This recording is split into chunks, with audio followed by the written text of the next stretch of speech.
Hi, welcome back guys. This is your friend, the MHA What If with another fanfiction. This is the move of What If Deku Was Midnight's son? All credits for this video go to their respective authors, so please support the real author. Check out the link in the description for more details. Please give this video a like and subscribe to the channel if you want more videos like this. Now let's get into the fanfic. Izuku was not having a good day. He doesn't have good days to begin with, but today's been one of the worst. After having been made fun of in school again, and having everyone in class laugh at him for wanting to be a hero, stupid Bakugo had blown up his notebook again and claimed he'd never be a hero and to just kill himself. He won't lie and say that he hasn't thought about it. He never would, though. His mother would be absolutely heartbroken. He doesn't know how she'd handle it if he did, maybe stop hero work altogether? He wouldn't want to see the wrath of Midnight. The world would finally know the heroine had a son, a kid she left in the care of his surrogate mother as she worked as a hero. She did it to protect him. He knows that. People didn't know that the R-rated hero, Midnight, had wanted a child immediately after she graduated from UA. After all, who would think someone whose entire theme oozed SEC appeal to want to be a mother, destroying her body, in the process? People would have speculations that she wouldn't be a good mom because of her behavior and personality. She didn't have time to carry a child while trying to jumpstart her career, but she wanted a kid. She'd always wanted one. He'd been the product of a sperm donor and Midnight, given to a surrogate mother he loved dearly. Gestational surrogacy, that's what Inko had explained to him one day after the bird and the bees talk. He knows that Namuri loves him dearly. He knows that. And he knows that Inko loves him like he's her own, too, but he just doesn't feel like he's wanted at times. Not at school, certainly. No one wants to be around the kid who fakes a quirk and hides his real one, even if they don't know that. Why would anyone suspect a kid who coughs lavender clouds that don't do anything to be the son of a hero? His quirk is like his mother's. When he breathes, if he wants it, the breath can knock someone out for hours or not at all. While it doesn't spread from everywhere like his mom, it makes him a weaker version, one that can fight only in close combat. He wears a face mask around people anyway. He sometimes loses control of it when he's not thinking, and he doesn't need his school finding out. The good thing about the SPRM donor who fathered him, though, was fire breathing. Mix that with sleepy breath and he can exhale much longer, giving the chance for the chemicals to spread longer than they would if he was just simply exhaling. So, his quirk was more powerful than the people in school thought. It didn't help him at all when the sludge villain attacked him. He couldn't breathe, and no breathing means no sleepy breath. While desperately scrabbling at something, anything just to give him a moment to breathe, the terrifying reality that he wouldn't be going home hit. His mom would lose her only kid. He was going to die. And then, of course, the symbol of peace, the man the world adores, saved him. Stumbling for a moment to ask a question, one that he shouldn't even feel he has to ask, his mother promised that he could be a hero, just like her. After all, he'd asked the few words that would crush his spirit. No, sorry young man. While I think it's great you want to be a hero, only the strongest of ones become the most successful. Well, you know what, ignore that I said that. I just want you to consider the fact of how dangerous hero work is. Without a strong quirk, think about how you'd be a liability in moments. It's good to have goals, and with every quirk there are downsides and great aspects to it. Just don't feel bad about becoming a doctor or policeman instead. He'd blasted away after that, leaving Izuku under the bridge with a destroyed notebook and disheartened dreams. Hence why, he's only now getting home. The Midnight Boys have probably been ordered by his mom to search the city from top to bottom. He was supposed to be home hours ago. After all. Mom? I'm home. He pushes the apartment door open, hit with the comforting smell of the apartment he'd only finally moved into when he turned. A loud crash from the other side of the apartment means that she's running as fast as she can to get to him. With a grimace, he drops the disgusting backpack on the ground and kicks off his tattered shoes. He's just tired today. Tired and disappointed. Oh my God. Oh, Izuku, sweetie, you're okay? His mother practically flies around the corner, manicured hands covering her mouth, as she continues her run towards him.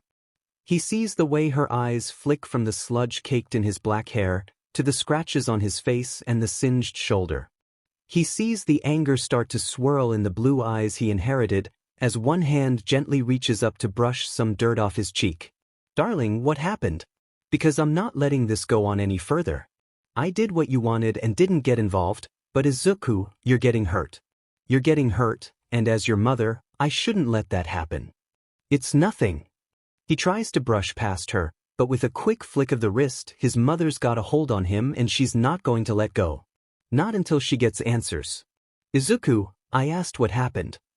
The stupid torrent of thoughts in his head has only grown louder after the sludge incident, when All Might's punch shattered the villain and left Izuku with a ringing in his ears that hasn't gone away.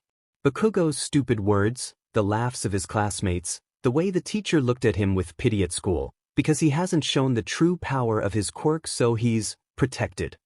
I got made fun of at school today, like every day, because my quirk seems useless because I'm lying about it, like I have for years. I got made fun of, my notebook got blown into smithereens, and the teacher and everyone else laughed when I said I wanted to go to UA.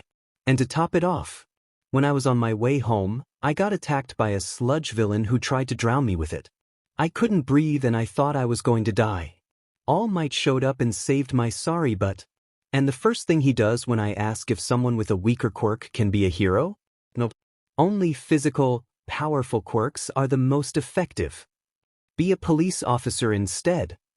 He yells, throwing his hands out and narrowly missing one of the vases his mother loves so much. I've tried to overlook the a-holes in my class, and look at how they'll better the world as heroes instead. That's what Inko always advised me to do when I lived with her. Bakugo has an amazing quirk, and as much as I hate him, I don't want that chance taken from him. What if he becomes a villain if he gets his record tainted? What will children do if Aldra is shut down and their parents can't afford to send them to other schools outside of Mizudafu? I won't be the stressor for the creation of a villain. He lowers his hands, looking up at his mother. I just want to be a hero, Mom. I want to be like you. I don't want to let you down. Nemuri's eyes start to water, and as she pulls off her glasses and wipes her face with her sweater, Izuku only feels worse. He made his mom cry. What kind of kid is he if he makes his mother cry over him? Towards him, not hesitating to pull him into a hug despite the smelly sludge caked all over his uniform. Izuku's stiff for a moment, but his thin walls crack and his defenses break as he starts to cry and hug her back. You'll never let me down, Izuku. You're so much stronger than you know, and I'm so proud of you. I'm sorry that you had to lie. I wanted you to have a normal life, you know? Her voice wobbles, a shaky hand resting in his dark hair. When heroes have children and announce them to the world, it quadruples the risk of a villain going after them for revenge. I didn't want to lose you, and Inko offered to practically raise you. She did such a good job taking care of you while I was busy, and I regret missing every important moment because I was working. You're a hero, Mom. You have to save people and stop villains. I'm your mother, Izuku, and my only focus should have been you. She finally breaks the hug, standing tall as she wipes away her tears with a sad smile. You don't have to lie anymore. I can announce you're my son, or you can hang out with the Midnight Boys and someone will start to connect the dots. I don't want you to feel like that ever again. I don't know if I want that, though. I don't want to lie anymore or anything, but you said no one knows I exist. Not present, Mike, not Eraserhead. If you just randomly drop this without telling them, won't they be angry at you? I don't want you to lose friends because of me. And the Hero Society as is, I don't want to just drop this out of nowhere. He sighs, kicking at the carpet on the floor. Can we wait until UA? Why then? Because. Izuku huffs, taking in a painful breath. Because I won't make it into the heroics program. Not right away. I've been looking into UA from the moment Inko told me who you really were, and not just my mom. Robots as the exam, right? I can't get in that way. Nemuri deflates, sitting down on the floor. Izuku hesitates for a moment, before joining her a second later. It's easier than sitting on the couch and making sure the gunk never comes off of it. I don't want to be recommended either. All I can think of is to try general education first, and transfer up into heroics if I get a good spot in the sports festival. That would be an okay time for you to say something? I don't know, Mom. All I know is that I need to train because I want to be a hero. I'm going to prove stupid All Might wrong. He's not my favorite hero anyway, not by a long shot. He looks up from the floor and smiles. That title only goes to you. You're rotten, you know that? There are dozens of other heroes out there you should like more than me. Izuku shakes his head, smile tugging on his lips again. No way. You're my mom, you're automatically my favorite. No getting around it. Sorry. Nemuri only sighs, raising her hands in surrender. Fine. You got me. Good. Nemuri's playfulness disappears a second later, and with a hum, she stands to her feet and walks toward the kitchen. So, you don't want to be recommended. I understand.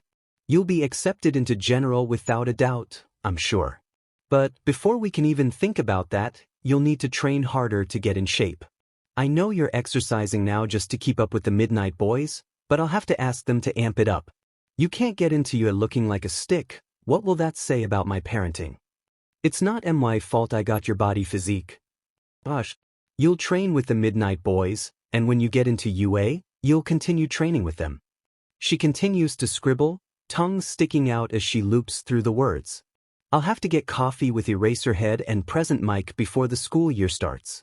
I don't want Yamada to burst into one of my classes and see a mini-me in the seats before having an impromptu heart attack. Izuku thinks about it.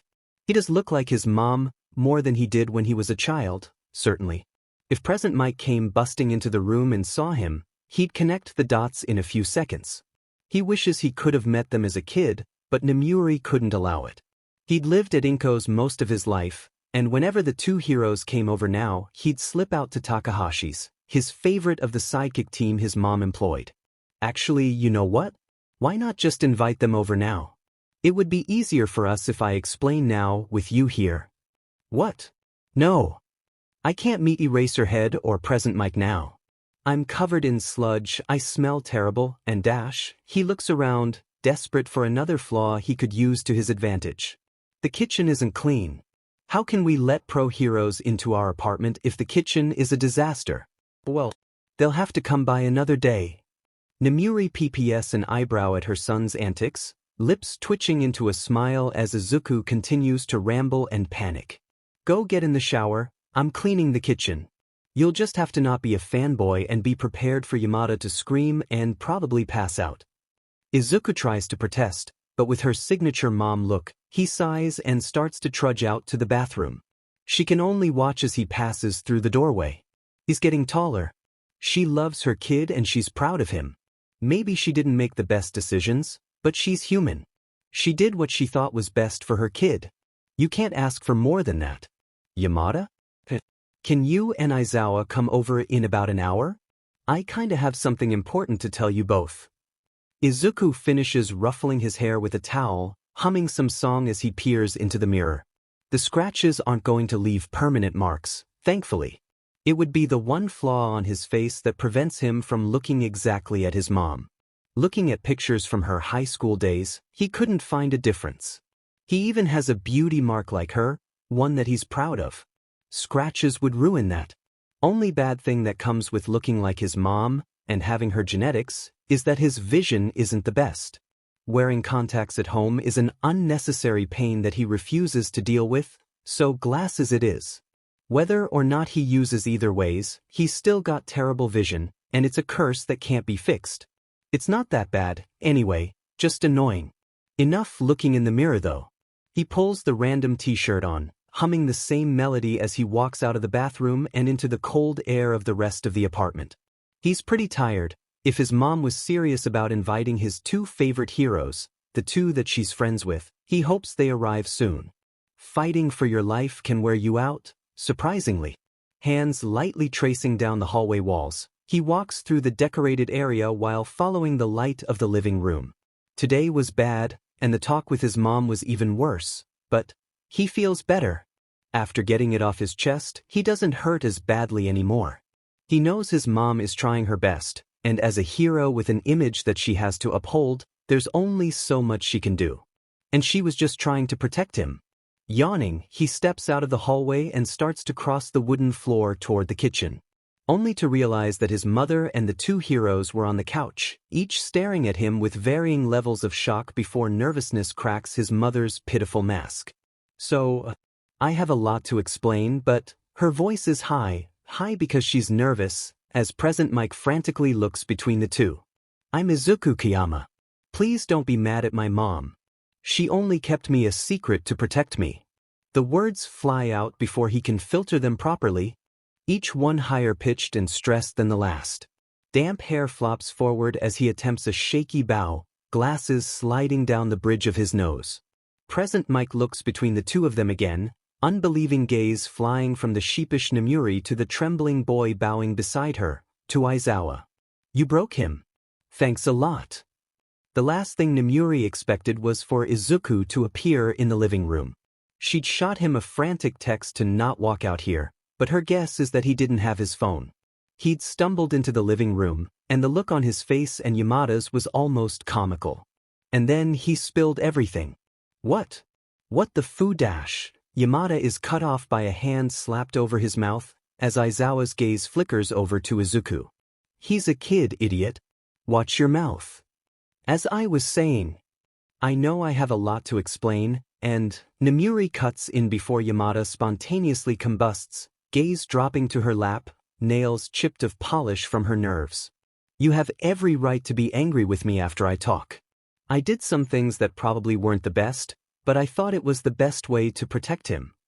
She pats the space next to her, and Izuku hesitates for a split second before scurrying over and sitting down with a quick huff.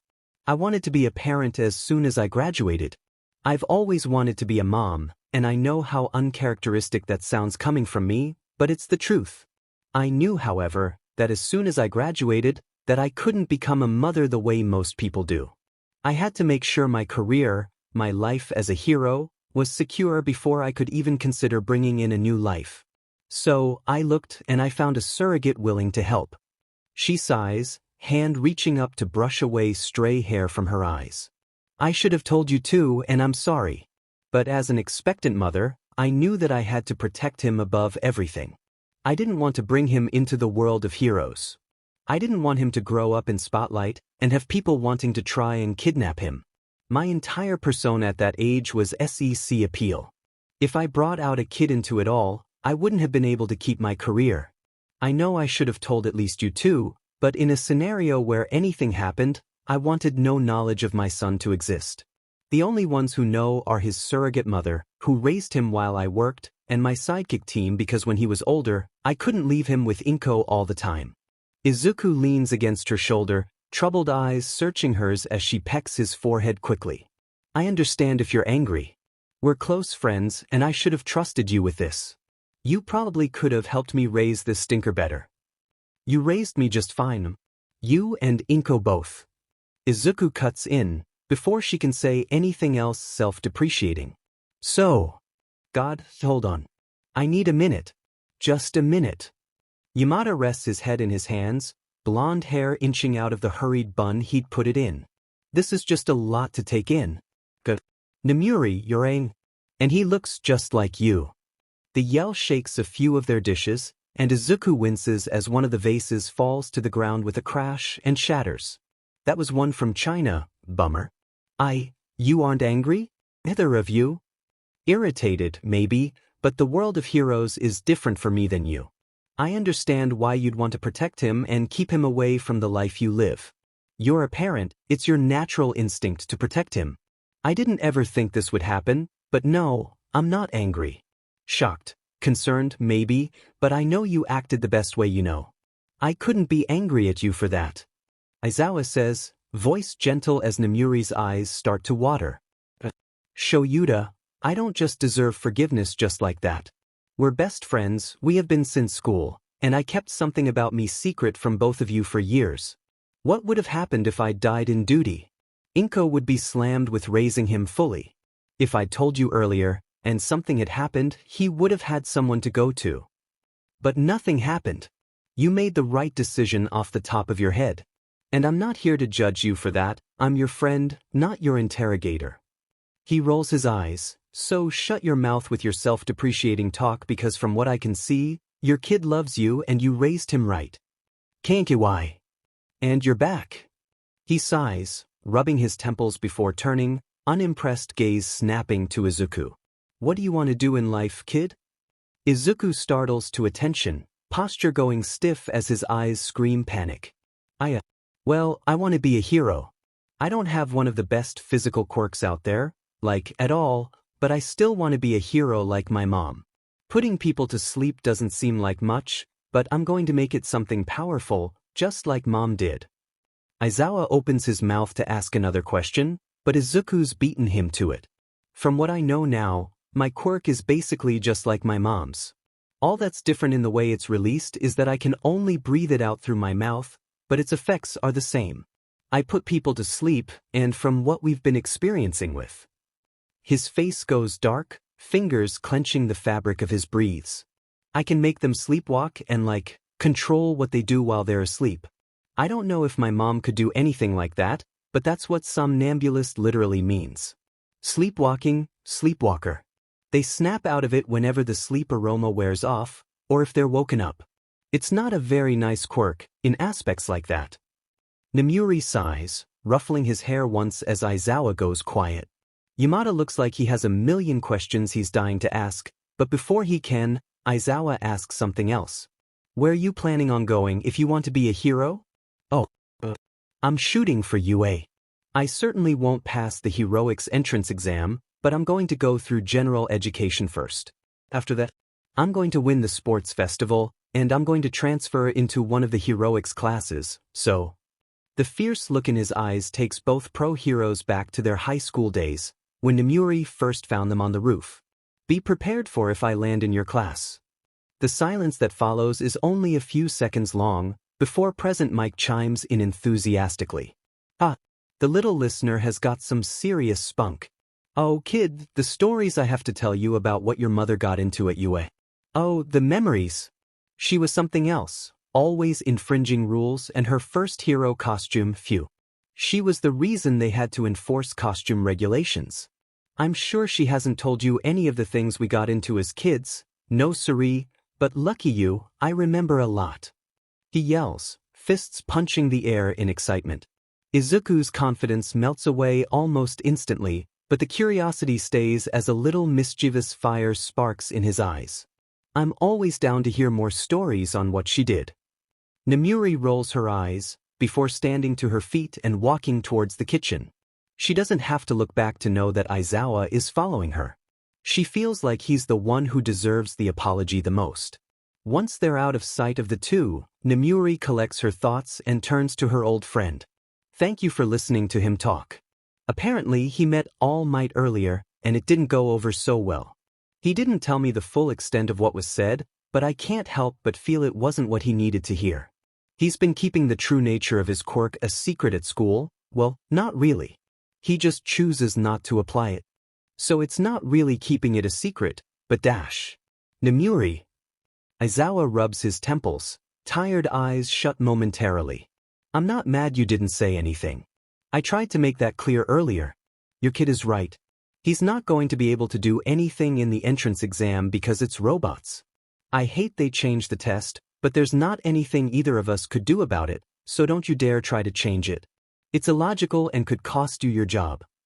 He jabs a finger at her, and Nemuri sighs, jutting out her lip in the process. I know he's right. But as a mother, it hurts that I know he won't be able to achieve his dream immediately. Not that he should. I want him to work for it and to be happy with it, but I still feel like I pushed him to this by being a hero. I don't want him to be something he's not, even if he won't tell me that. His wants are something I want to give him, and I can't do that anymore. He's growing up and can make his own choices now, like how he wants to wait until the sports festival to reveal his parentage. Aizawa snorts, but there's the littlest bit of humor sparking in his usually apathetic gaze. He's like you, definitely. Does he understand how many kids are going to want him out of the competition when it gets announced? In front of thousands? There's no reasoning with him on this. I made him keep his true identity a secret for years. The least I can do is let him announce to Japan who he is, In front of thousands of people, like the absolute drama queen he is. I know he seems shy, but he gets better if you get to know him. He's a good kid. I don't doubt it. Izuku comes sliding around the corner of the kitchen in his socks, barely able to keep standing with Yamada right on his heels. You never told me you were the one that practically forced Eraserhead to become a teacher. Nemuri immediately shifts from serious talk to adoring mother, catty eyes glancing over at Aizawa playfully. Well, present Mike was already going to teach, so dash. I mean honestly, that's so cool though, because he's super stubborn and doesn't take shit from anybody, and the fact that you just basically bullied him into the position says a lot about you, Mom, and I still can't believe you managed to pull it off, but that's a good thing, since he's the best teacher UA has at this point, and dash. Wow kid. I'm standing right here. Present Mike deadpants, and Izuku whirls around, glasses slipping down his nose further as his hands start to flail. No! No, I didn't mean that you're a bad teacher, just that you're a good teacher, I bet. I've never seen you in any classes or anything, but I'm sure you are. I'm just dash, he blushes, covering his face with his hands. Never mind. Forget I opened my mouth. Nemuri ruffles his hair as he has an internal crisis, gaze meeting the eyes of her friends. She's a mother, so maybe the feeling of concern about finally opening up about her personal life will always stay. She doesn't know. But she feels better now that she knows her best friends know, and that they're not incredibly angry about her well-meaning secret. She's always wanted Izuku to meet them anyway. And from their interactions so far, she thinks it'll only get better from here. Shoyuta isn't going to say that he wasn't irritated by Nemuri's news at first. When a kid walks into the room looking like the spitting image of your best friend, all rational thoughts tend to fly out the window. Especially for Hisashi. But then Nemuri told her reasons why, and the kid had talked for a few minutes, and he doesn't feel as irritated anymore. The kid was smart, his quirk wasn't inherently powerful physically, and he wouldn't have been able to make even a dent in the heroics exam. Going through general education is a smart decision. He'll make acquaintances there and be pushed harder to do better. If his quirk is as powerful as it sounds, the sports festival will definitely be interesting to watch. And every year, he gets some stuck-up hero brats that usually get their butts kicked at the sports festival. If Izuku Kayama is anything like his mother, God, he does not need another doe-eyed, happy-go-lucky student that flusters absolutely everyone they talk to. He's not going to be able to handle teenage heartbreak and drama that comes when a pretty student breaks hearts. If the kid gets into heroics, Nemuri is not going to help with his costume at all. The world doesn't need another R-rated hero. And that all depends on how hard he's willing to work, and if he can handle being a hero. Well, he's just going to have to wait and see. If Izuku Kayama truly does want to be a hero, well, the world will easily fall at his feet and make it easy. It's just like handing candy to a baby for him, when the revelation on who his mother is comes to light. It all depends on how he reacts to it all. The boy didn't talk enough for him to get a clear enough read, and he's certainly not going to pry at him and have Nemuri lose her sheet. He's just going to have to wait till UA, and if things turn out in a way that's unfortunate, that's just how the cookie crumbles. The kid will have to work harder for his dream. And if he does get into UA, and he does get into the hero course, he's going to have to start carrying around his vodka flask again, because he's definitely going to need it. He's glad Hisashi didn't seem upset about it. If anything, he can see the trouble the two of them are going to cause, tormenting the UA staff. He can't help but think about how Shirakumo would react to the kid, even if he wishes his traitorous mind wouldn't bring it up. He'd like the kid, probably take him under his wing. God, he'd make sure the kid turned out just like Nemuri if he had his way. Not a day doesn't go by that he wishes Shirakumo could be here, and he knows Nemuri wishes it too. And as he gets home and flips through an old photo album, fingers brushing against photos of his friends in high school, he can't help but realize how old they really are. They're not teens anymore. Nemuri is a mother and has been for years. He and Hisashi are married, and Shirakumo. He never wants to go through anything like that again. He's determined Nemuri's child will not follow the same fate. He's not going to give anything to the child other than criticism, but in a scenario, he's not going to let him get hurt. He's seen students of his before get injured, and a few even die in the field within a year. He's been broken by the deaths of people he cares about many times before, but with this kid, it's the start of him realizing that this is what forces his friend to move forward. He doesn't want to lose another friend by watching her will to live fade. This kid will be someone he keeps an eye on, nothing more. He's going to do a better job than he did with Shirakumo. His phone pings, and after fishing it from his pocket, smiles slightly at the old picture Nemuri sent. Shirakumo was right. She did end up keeping sushi like he thought she would. The cat was being held in the grip of the kid, eyes grumpy but not fighting the adoring grip of the child. Nem, that cat put up with Izuku for years. I still don't know how he didn't just book it to your place some night. Shoyuta, he was a good cat. If he stayed with you, you treated him well. Tossing his phone aside, he looks down at the album one more time. They're not kids anymore, sure, but he's dedicated his life to teaching them. No matter what comes of the startling revelation he'd been slapped in the face with, he's going to continue teaching. And if he gets stuck with Midnight's kid, he's just going to have to live on vodka and class naps and hope that Hound Dog is ready for heartbroken kids to wail in his office for hours on end. Bakugo doesn't get it. Ever since he could remember, he'd been followed around by the small brat that called him an annoying nickname and wouldn't leave him alone. He was bearable before their quirks manifested, but afterwards, when he'd received his explosions and Deku got pathetic little puffs of colored air, was when Bakugo wanted nothing to do with him. Purple-colored breath that doesn't do anything, how lame of a quirk was that? His own is much better. And Deku said he wanted to be a hero. What a joke. The idiot was going to get himself killed, if he even tried. His mom's quirk wasn't powerful, and neither was his. He tried to tell him nicely it was nice. Nice to his standards, anyway, that it wasn't going to happen, but when the FING idiot wouldn't give up and kept following after him because he wanted to bother him, he had to step up to the next level. Someone with a weak quirk like that would never be a better hero than him, or even be a good hero at all. He was just so annoying with his stupid muttering, and those stupid notes that would never be worth anything.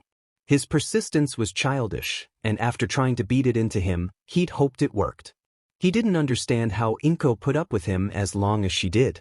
So, you can imagine his surprise when months after graduation, his mom made him go over to Inko's apartment only to find out Deku wasn't there, and hadn't been there for a while. Oh, sorry, Katsuki. Izuku, he doesn't live with me anymore. What? Oh, dear, I thought your mother told you, or at least Izuku, considering you're friends. Guess not. I carried Izuku for someone who couldn't, so he's not my son. I just took care of him until his mother could. She smiles, a smile that for the longest time Bakugo thought Izuku inherited. Oh, thanks, sorry for bugging you. The words feel strange on his tongue, heavy and weighted as confusion clouds his head. What does she mean? Deku isn't her kid. Now that he thinks about it, actually thinks, there's not an entirely strong resemblance. He'd always thought Izuku's hair was black because of his dad. Maybe that's right. He doesn't know anything about Deku, like he thought. The stupid little brat that had clung to him like glue had kept everything about his true life secret, when he always told him everything he could about his quirk and how he just knew ways to make him better, as if he wasn't the best already. After a goodbye exchange, he was left to wander the sidewalk back to his house. Who does that brat think he is? They were friends when they were kids, they grew up together, and neither his mother nor that little BSRD decided to tell him that Deku wasn't related to the woman his mom told him to call auntie? Does he think he's better than him, better enough that he doesn't need to share his true parentage? The rare voice of reason pleads in his mind that maybe it's because Izuku is ashamed of his parent, or that he thought it was personal enough that he didn't want to share it. He didn't have to share anything that was personal to him. The normal part of his mind screams in rage, pulsing as a headache starts to form. He's angry. He's angry at the lies Deku blatantly told, slipping off his tongue with no remorse. He's mad at his mom for not telling him that. He's angry that the little fucker managed to keep something so secretive away from him. 4 years, ever since Deku got his quirk and wore a face mask at school, his eyes were the only part Bakugo could sense any emotions from. He realizes with spite that Deku could have been smiling the entire time, acting, and he never would have known otherwise. Damn it. Whatever. So what if the BSTR didn't tell him about his true parents? He's not going to be a hero. He'll die if he takes the hero exams, and the world will be rid of one more nuisance it doesn't need. Good riddance to the idiot who couldn't speak without stammering, who coughed out purple clouds and had that stupid stubborn streak that kept coming back to taunt him. The second he walks inside his house, his mother screams at him to go get groceries, so he's back outside moments later storming to a shop. He doesn't have time for this. He needs to train. Okay, try it again. Make him walk over to me, and if you need to, you can take a break between making him walk and just focus on holding the connection. Izuku sticks his tongue out, concentrating as his head starts to ache. A quick JRK of his hand, and one of the midnight boys, Takahashi, slowly starts to stand. Good. Now, make him walk to me. His mother's voice is quiet in the silence of their training room, and as his head starts to hurt, he tries to visualize it. Takahashi isn't in any pain, he's asleep. His quirk isn't going to hurt him, he can wake up at any time. He starts to move his fingers, exhaling once more for good measure. The lavender puffs of air that he's associated with comfort for as long as he's had them drift from the air to the floor, and Takahashi starts to stumble towards midnight, blissfully unaware of what he's doing. He stops moving with another JRK of Izuku's hand, and Izuku lowers it slowly and gives up the control. Takahashi slumps to the floor, still asleep. We've determined that physical touch usually will wake someone up if it's with enough force, right? She asks, walking towards her sidekick as Izuku nods. With the WHP she kept on her all times, she lightly thwacks her sidekick. The clouded feeling in Izuku's head disappears, and Takahashi's eyes snap open. That hurt, Deathus. Gosh. You're fine, I didn't smack you enough for it to hurt. She smiles wickedly, eyes narrowing as the sidekick's gaze snaps to Izuku. Great job today, kid. I was awake 1 second and out the next. Izuku knows he's not working hard enough.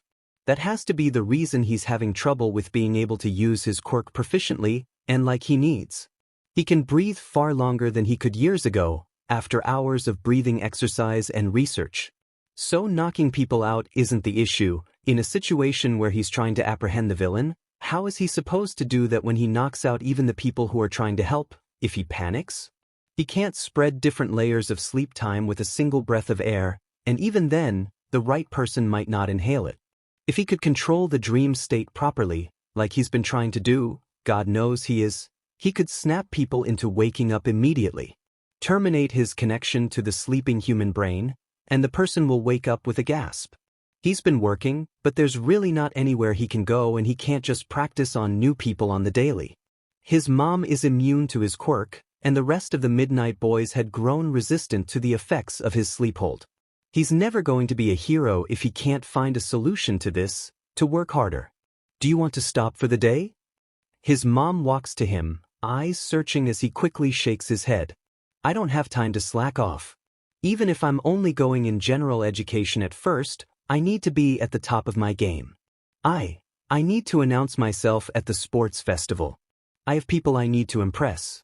I have impressions to make. I can't slack off. This isn't slacking off. It's me, recognizing that you have a headache, and that you need to stop working on your quirk. Right now.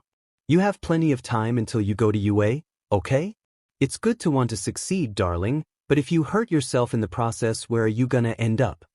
Izuku sighs, shaky hand reaching up and rubbing his eyes. Back where I started. Exactly. How about you go out and get some air? Maybe we can practice more when you get back. There's no arguing with his mother when she gives him a suggestion. It's more like a nice way of saying go, and he's learned not to question it. Fine. I'll be back later. Before he turns to exit the room, Nemuri pushes back his hair and smooches his forehead lightly. Gross. She gasps, playfully swatting at him as he ducks with a smile. I'll be back later. Love you. She responds to the sentiment with a wide grin, and he walks out of the training room to the kitchen. There's not much he really knows to do. He's definitely not going anywhere near his old school, and he doesn't want to go too far from their apartment. Being almost suffocated by a sludge villain makes him far more at ease to be close to home. He could always visit Inko, right? Her apartment isn't that close to his school. All he'd have to worry about is Bakugo, but the odds of them running into each other on the sidewalk are slim. He's not going to purposefully walk by his house anyway, not by a long shot. He likes the shirt, he'd rather not have it burned. Yeah. He'll go visit Inko. It might be lonely in that apartment now that he's gone. That's selfish, and he shakes the thought from his head in a matter of seconds. Okay, to Inko's it is. He reaches for his face mask, only to hesitate. He's not going to be at school, and no one's going to stop him in the streets, right? His hand hesitates over it for a few more seconds, at the mask that he knows as safety, and makes up his mind. He can't rely on it forever. When he gets to UA, he's not going to wear the mask. He has to be able to face the world without it, because soon enough, they're going to know who he is. He's a Kayama, his face is something people are going to critique. He has to be able to get over his fear, and let go of the object he feels is safety. Making a quick run to Inko's and back is practice enough. He walks out of the kitchen, determined footsteps echoing off the floor as he walks to the front door. This is a new chapter in his life, that's the best thing he can think of to say about this. For the first time in a long time, he steps outside without anything hiding his face and smiles. Izuku. Hi, sweetie. Inko throws herself at him, hugging him tightly as he tries not to be suffocated. Hi. I'm sorry I didn't give you a heads up that I was coming, but I made a spur-of-the-moment decision and so. Tada! He squirms free from the hug, and looks down at the woman he loves like his mother. Yeah, looks down.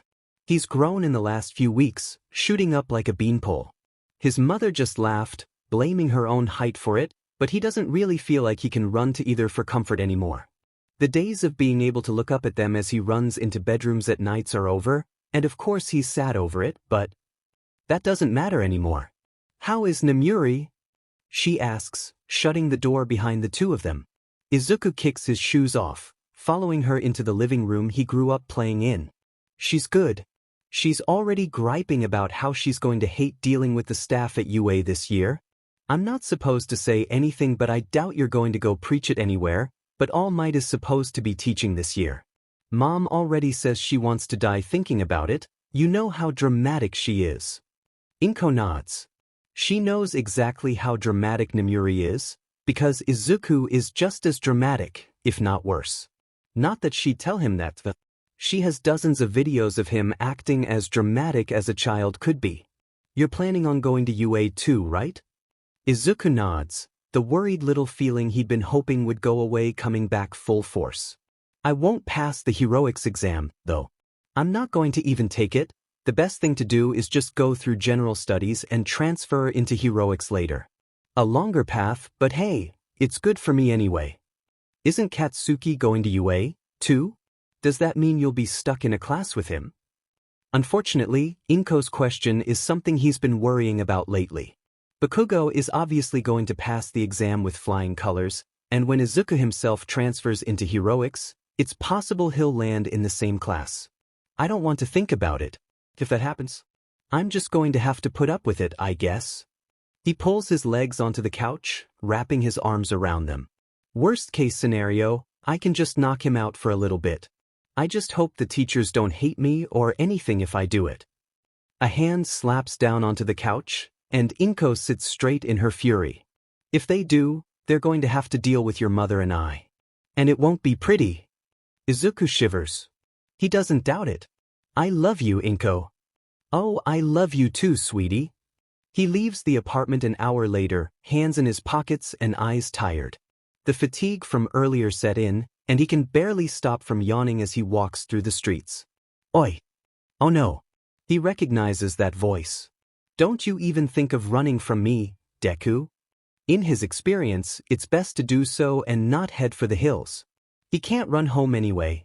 His mom's security would end up calling the police on Bakugo, and he doesn't know how he's explained that and get Bakugo off the hook. So, he stops walking and looks up from his feet. Bakugo's stomping towards him, grocery bags in hands, before he momentarily pauses. Izuku can see the confusion flash over his face, and it hits him like a brick. He's not wearing the face mask. Bakugo hasn't seen him without it for years. It must be a shocking sight, if he stopped his angry tirade to frown, puzzled. Look, hi, Kaken, But my mom is waiting for me and I kinda have to get home so by dash. That chased the confusion from Bakugo's face in a heartbeat. The snarl he saw while growing up makes its grand entrance, and he sighs. He's gonna be here for a while. Mind telling me why I went to your house and Auntie said you're not her kid? You could have been told me, Deku. Anger sparks, a feeling he hasn't let fester for months. No, I didn't have to. And I still don't. You don't get to know everything about me, Kakin. He says, voice low as he sees the footsteps approach him. His shirt gets grabbed before he can think otherwise, and he's startled to the fact that he's not looking that far up to see Bakugo. Bakugo notices it too. What did you say to me, Bithudi? That's what you are, right? Do you even have a dad? The one working abroad isn't even related to you. He taunts, smirk working its way on his face as his grip tightens. I know you're trying to get me to spill, but I'm not gonna say shit. You aren't the boss of me and I don't have to tell you anything, Katsuki. He stills, like he'd been slapped. Now let me go. My mom needs me home. His voice slides into the pleading tone he's had to adapt in the years, because he's been scared. He's still scared, now, even if Bakugo can't do anything. There are people on the street, some sparing curious glances between the two. He doesn't let go, and Izuku can see the anger starting to spark. Before he gets a black eye or a burn, he tries to run through every action he can think of to get away. The only one he knows will work immediately is one he could get in trouble with. But it's self-defense. He just wants to get home. So, he opens his mouth, and the lavender scent floods between the two. Bakugo collapses like a limp doll, and Izuku has to think quickly. A quick flick of his arm, and Bakugo is standing straight again. Come on, let's go. He grabs the groceries Bakugo dropped, and starts to walk down the road he used to follow his ex-friend down, years ago. You know, it had been a normal day for Shinso. Not that he has a lot of them, usually, he's just trying to keep a part-time job and not have to deal with the chaos of his parents. Not today though. Today marked the 3-week PRD before the heroics exam. The exam that he desperately wants to pass, that he's just crossing his fingers that some being out there will help him with. And considering he was going to have a full-on breakdown at home and have to deal with his dads wanting to help even though they can't, because no one can understand, he left the house to bike. Biking is the one thing he can genuinely say he's good at. The one normal thing, anyway. Making friends?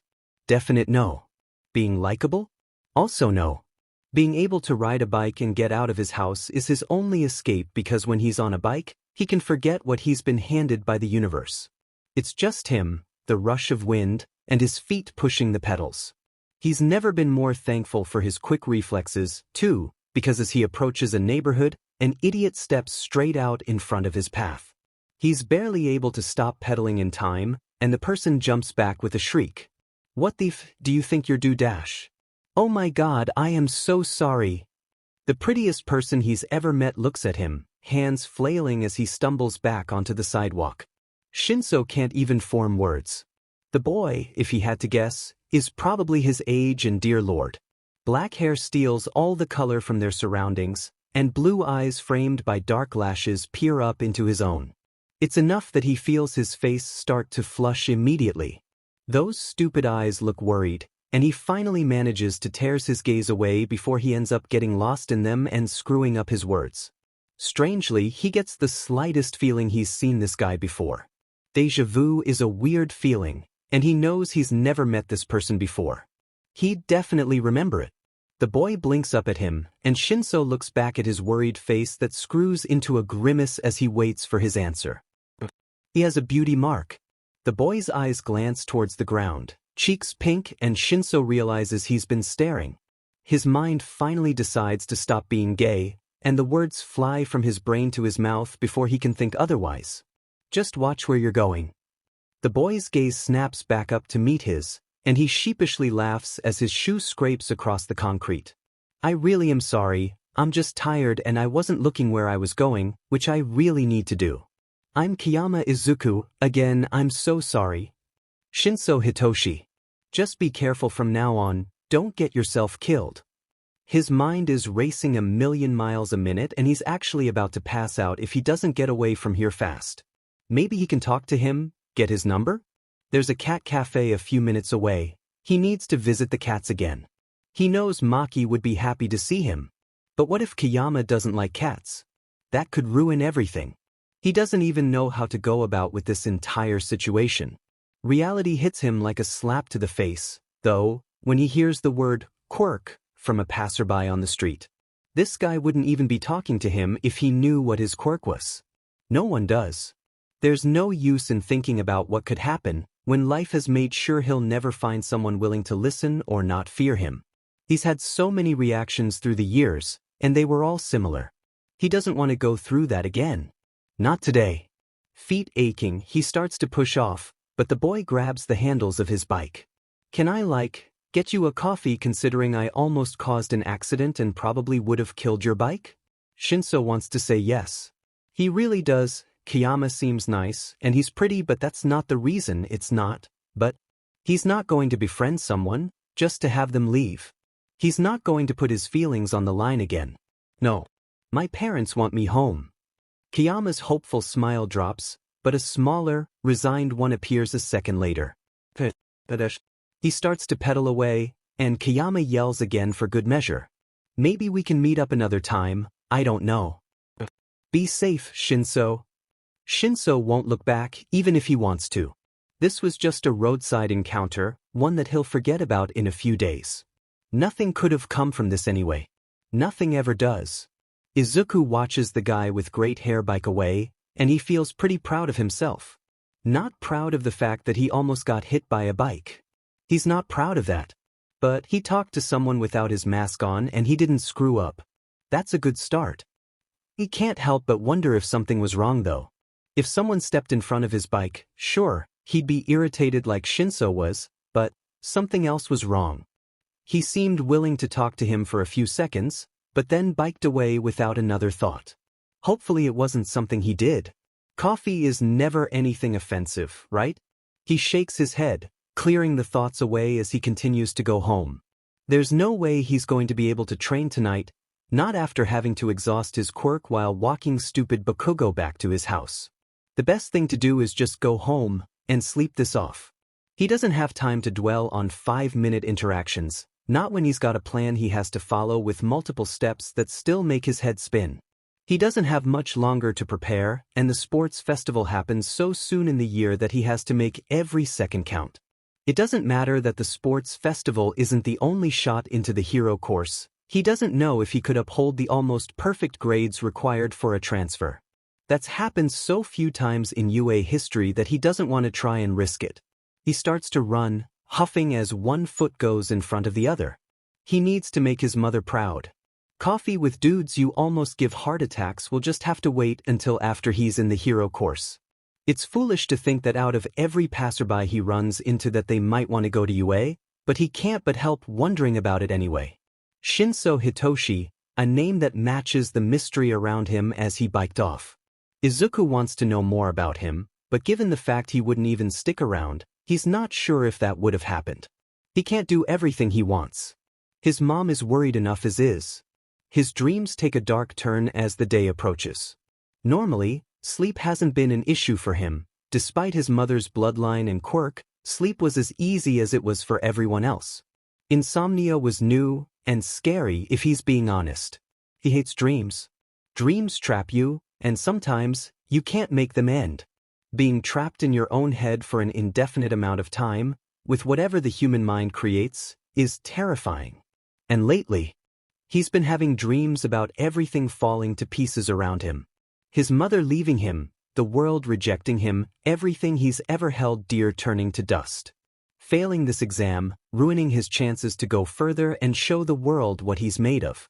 What would everyone think if Midnight's kid was an absolute failure? Kid nothing like his mother, and never able to continue the illustrious path she's set out for him? He can't stay under wraps forever. His mother had already contacted the HPSE, his little announcement at the sports festival was approved. If he screws up and doesn't pass the general studies exam, they're going to make Midnight release the news anyway. Society would blame her. Of course they would. She kept her kid a secret from the hero world. If he did well, they'd praise her for it and applaud her methods. If he failed, they'd blame his mother. So of course, the day of the general exam, he's running on 2 hours of sleep and just wants to cry. Izuku? Are you feeling okay? His mother places her cup of coffee on the table, walking towards him with a palm extended to feel his forehead. I'm fine. She stops, watching as he brushes past her to pull the milk out of the fridge. Oh, okay, well, do you want me to make you breakfast before we leave or dash? I'm good. He's being snippy, he knows. But he's tired and he feels like he's going to vomit, and if he tells his mother, she'll want him to stay home and rest. He can't do that. Not when his future is literally hanging in the balance. He has to get a good score on this exam or everything he's planned is gone. Don't get snippy with me, Izuku. I know you're worried and stressed, but I'm just trying to help. His voice catches, throat burning as his hand holding the glass starts to shake. He shouldn't be acting like this and he knows it. He knows he shouldn't, his mom is just trying to find out what's wrong, but he's about to cry and he doesn't know what to really do. I know and I'm sorry. Nemuri takes the glass, eyes sympathetic as she puts it on the counter. Izuku, dear, you have nothing to be worried about. You're talented and smart, and I know that you want this so much. You're going to do it. You've been working so hard, and no amount of insomnia is going to change that. I'm so proud of you for working for this. It's going to pay off. She taps his nose with the tip of her finger, and Izuku starts to cry before he can think otherwise. Nemuri pulls him into a hug instantly. She's seen some people raise their sons to not show any emotions at all, and others to show only anger. She raised Izuku to cry, like a human. That doesn't mean seeing him break down doesn't hurt. There's not really anything she can say to make him feel better, reassuring him isn't going to do anything. The only thing she can do is be here. She lets him cry for as long as she can, and of course she feels bad for breaking the hug, but she doesn't have a choice. I'll get you a cloth to wipe your face, but try and eat something real quick, okay? You've got 15 minutes until we leave. His hands that look similar to hers, wipe away tears as he goes back to trying to get a drink. I really don't think that's a good idea, unless you want me to puke it up in your car. Nemuri throws her hair into a bun, before handing her son the wet cloth. They really don't have much time, and as much as he needs to eat, she knows he's right. And she doesn't really want to clean vomit out of her car. Hey dude, just make sure you grab your bag, you're going to need every pencil you have in there. He nods, wiping his cheeks and hoping the red staining them fades soon. He knows. He's going to have to apply every bit of smarts he has, just to pass the written exam. After that, things are going to get even harder. He'll be okay. He has to be. He won't get a break after this. Taking this exam and hopefully passing it only opens up his opportunities further, and things are going to change for good. There won't be any more lazy weekends, he simply won't have time. As he grabs his bag from the kitchen table, he tries to push away the vomit that wants to make a grand appearance. His mom fixes her glasses, and that snaps him back into reality. There's going to be tons of kids there. Quite frankly, he's not ready to show his face yet. Hold on. I just need to grab my face mask. He runs through the apartment, dodging the pots and artwork as he slides into his bedroom, grabbing the mask off of his desk. The nerves fade slightly, and he looks in a mirror. This is the face of someone who's going to be a hero, no matter what others say. His mom believes in him, and that's all he needs. He just has to keep a level head in the exam, and he's going to be fine. He's going to be fine. He runs to the bathroom, mask getting tossed to the floor a second before he pukes his guts up into the toilet. Shinso walks through the UA gate, hands shoved in his pockets. He's nervous. He's not going to lie and say he's not. But he just needs to remember the advice from his dads. As useless as it was, considering the two completely different forms of it, he just has to do his best. Whatever happens, happens. There's no getting around it. He takes a quick breath and starts to walk towards the stairs. Shinso? Is that you? No. What are the odds? Is the universe tormenting him on purpose? He doesn't want to turn around, because he knows exactly what will happen if he does. He does anyway. Those blue eyes from weeks ago meet his, and his mind betrays him almost instantaneously. You remember me, right? He's not going to answer that question. Who could forget someone they almost hit with a bike? Kiyama, didn't expect you to be here. The boy flushes and adjusts the face mask hiding his smile. Well, I decided I'd aim for general education here. It's one of the top schools in the world, after all, and I need a good education. He wants to get away and leave this conversation. He doesn't want to stick around this guy. I'm trying out for the hero course. I'll see you around. He doesn't hear the rest of the words Kiyama says, and it's for good reason.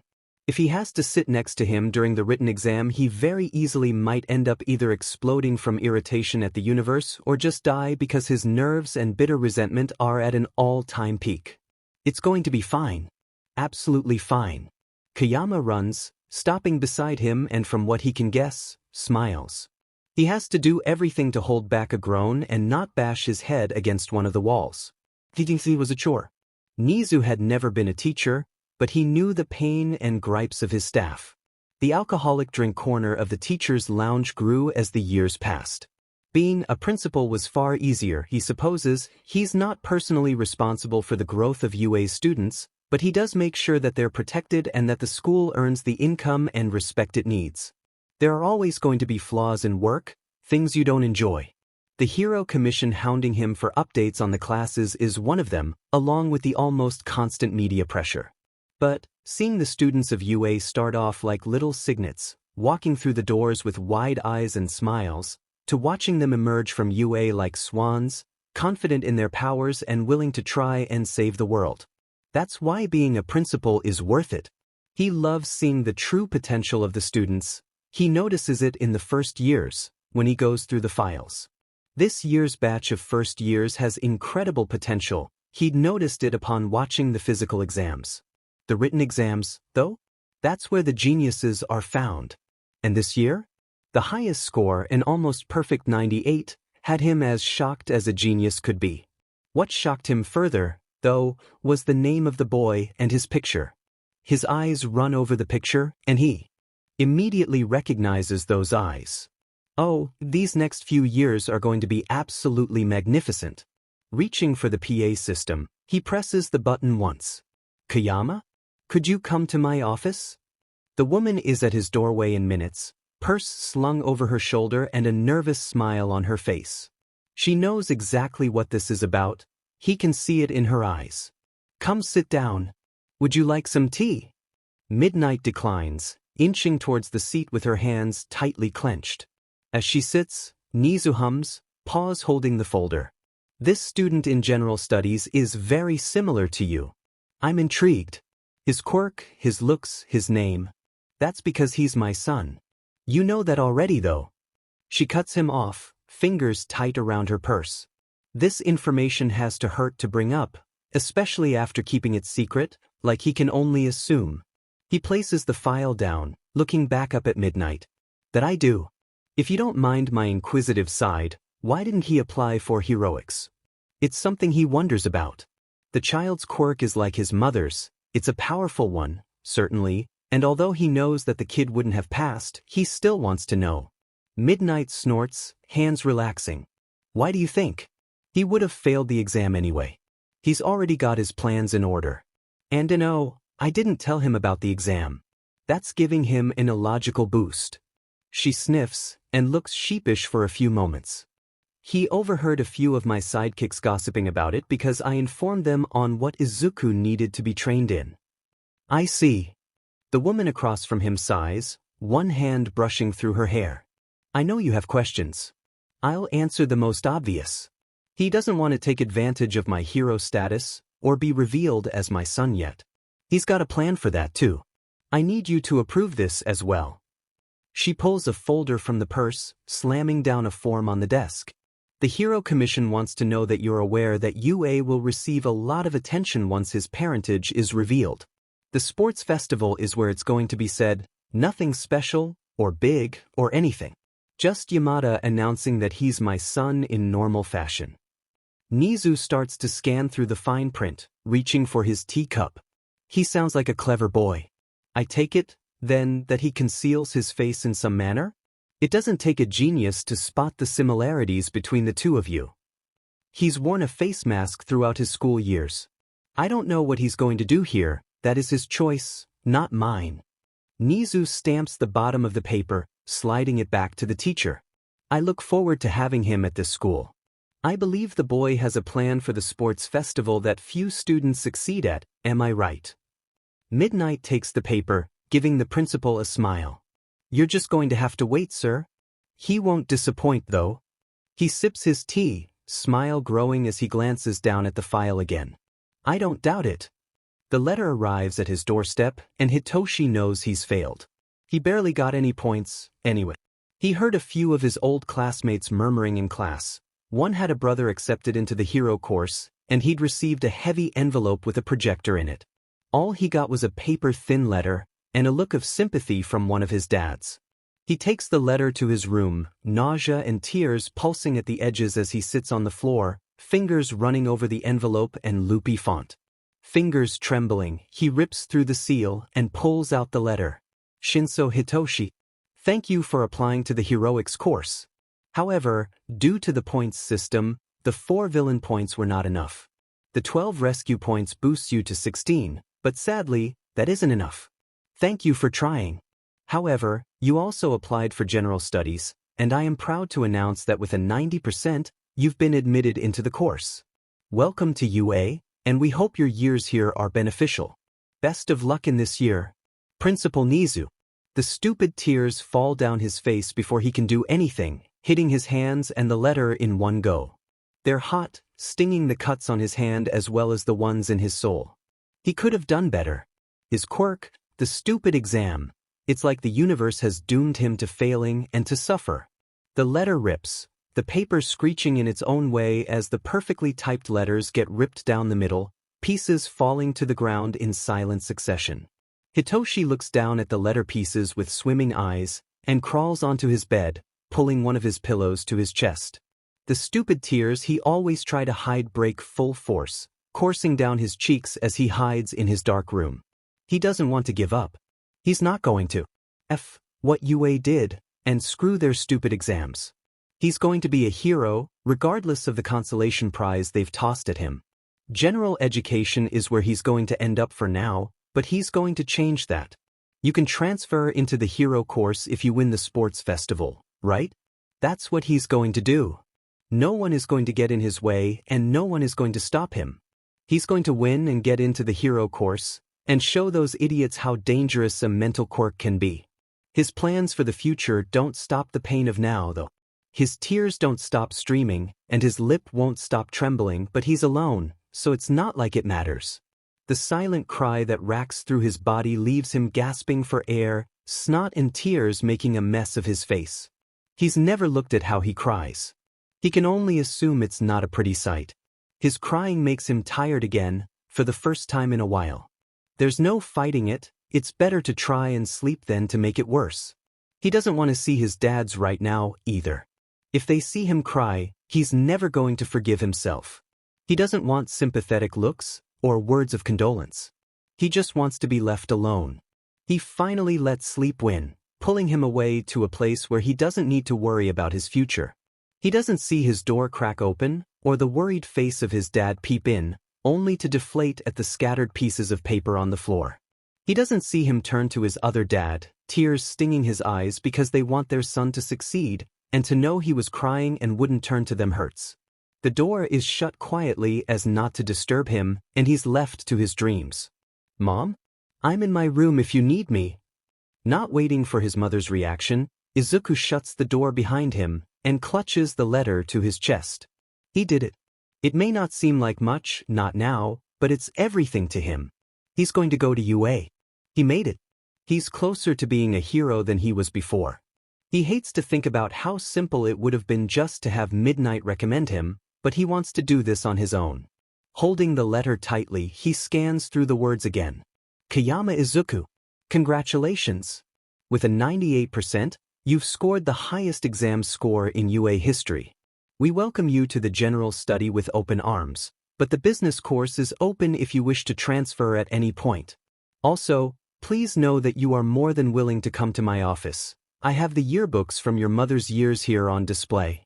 Sincerely, Principal Nizu. He squeals, falling backward onto his bed. He did it. Hand reaching for his phone, he pulls it up to his face and opens his messages. He'd managed to will Shinso's number out of him, and so as a friend, he's going to ask about how his heroics exam went. The message comes through a few minutes later.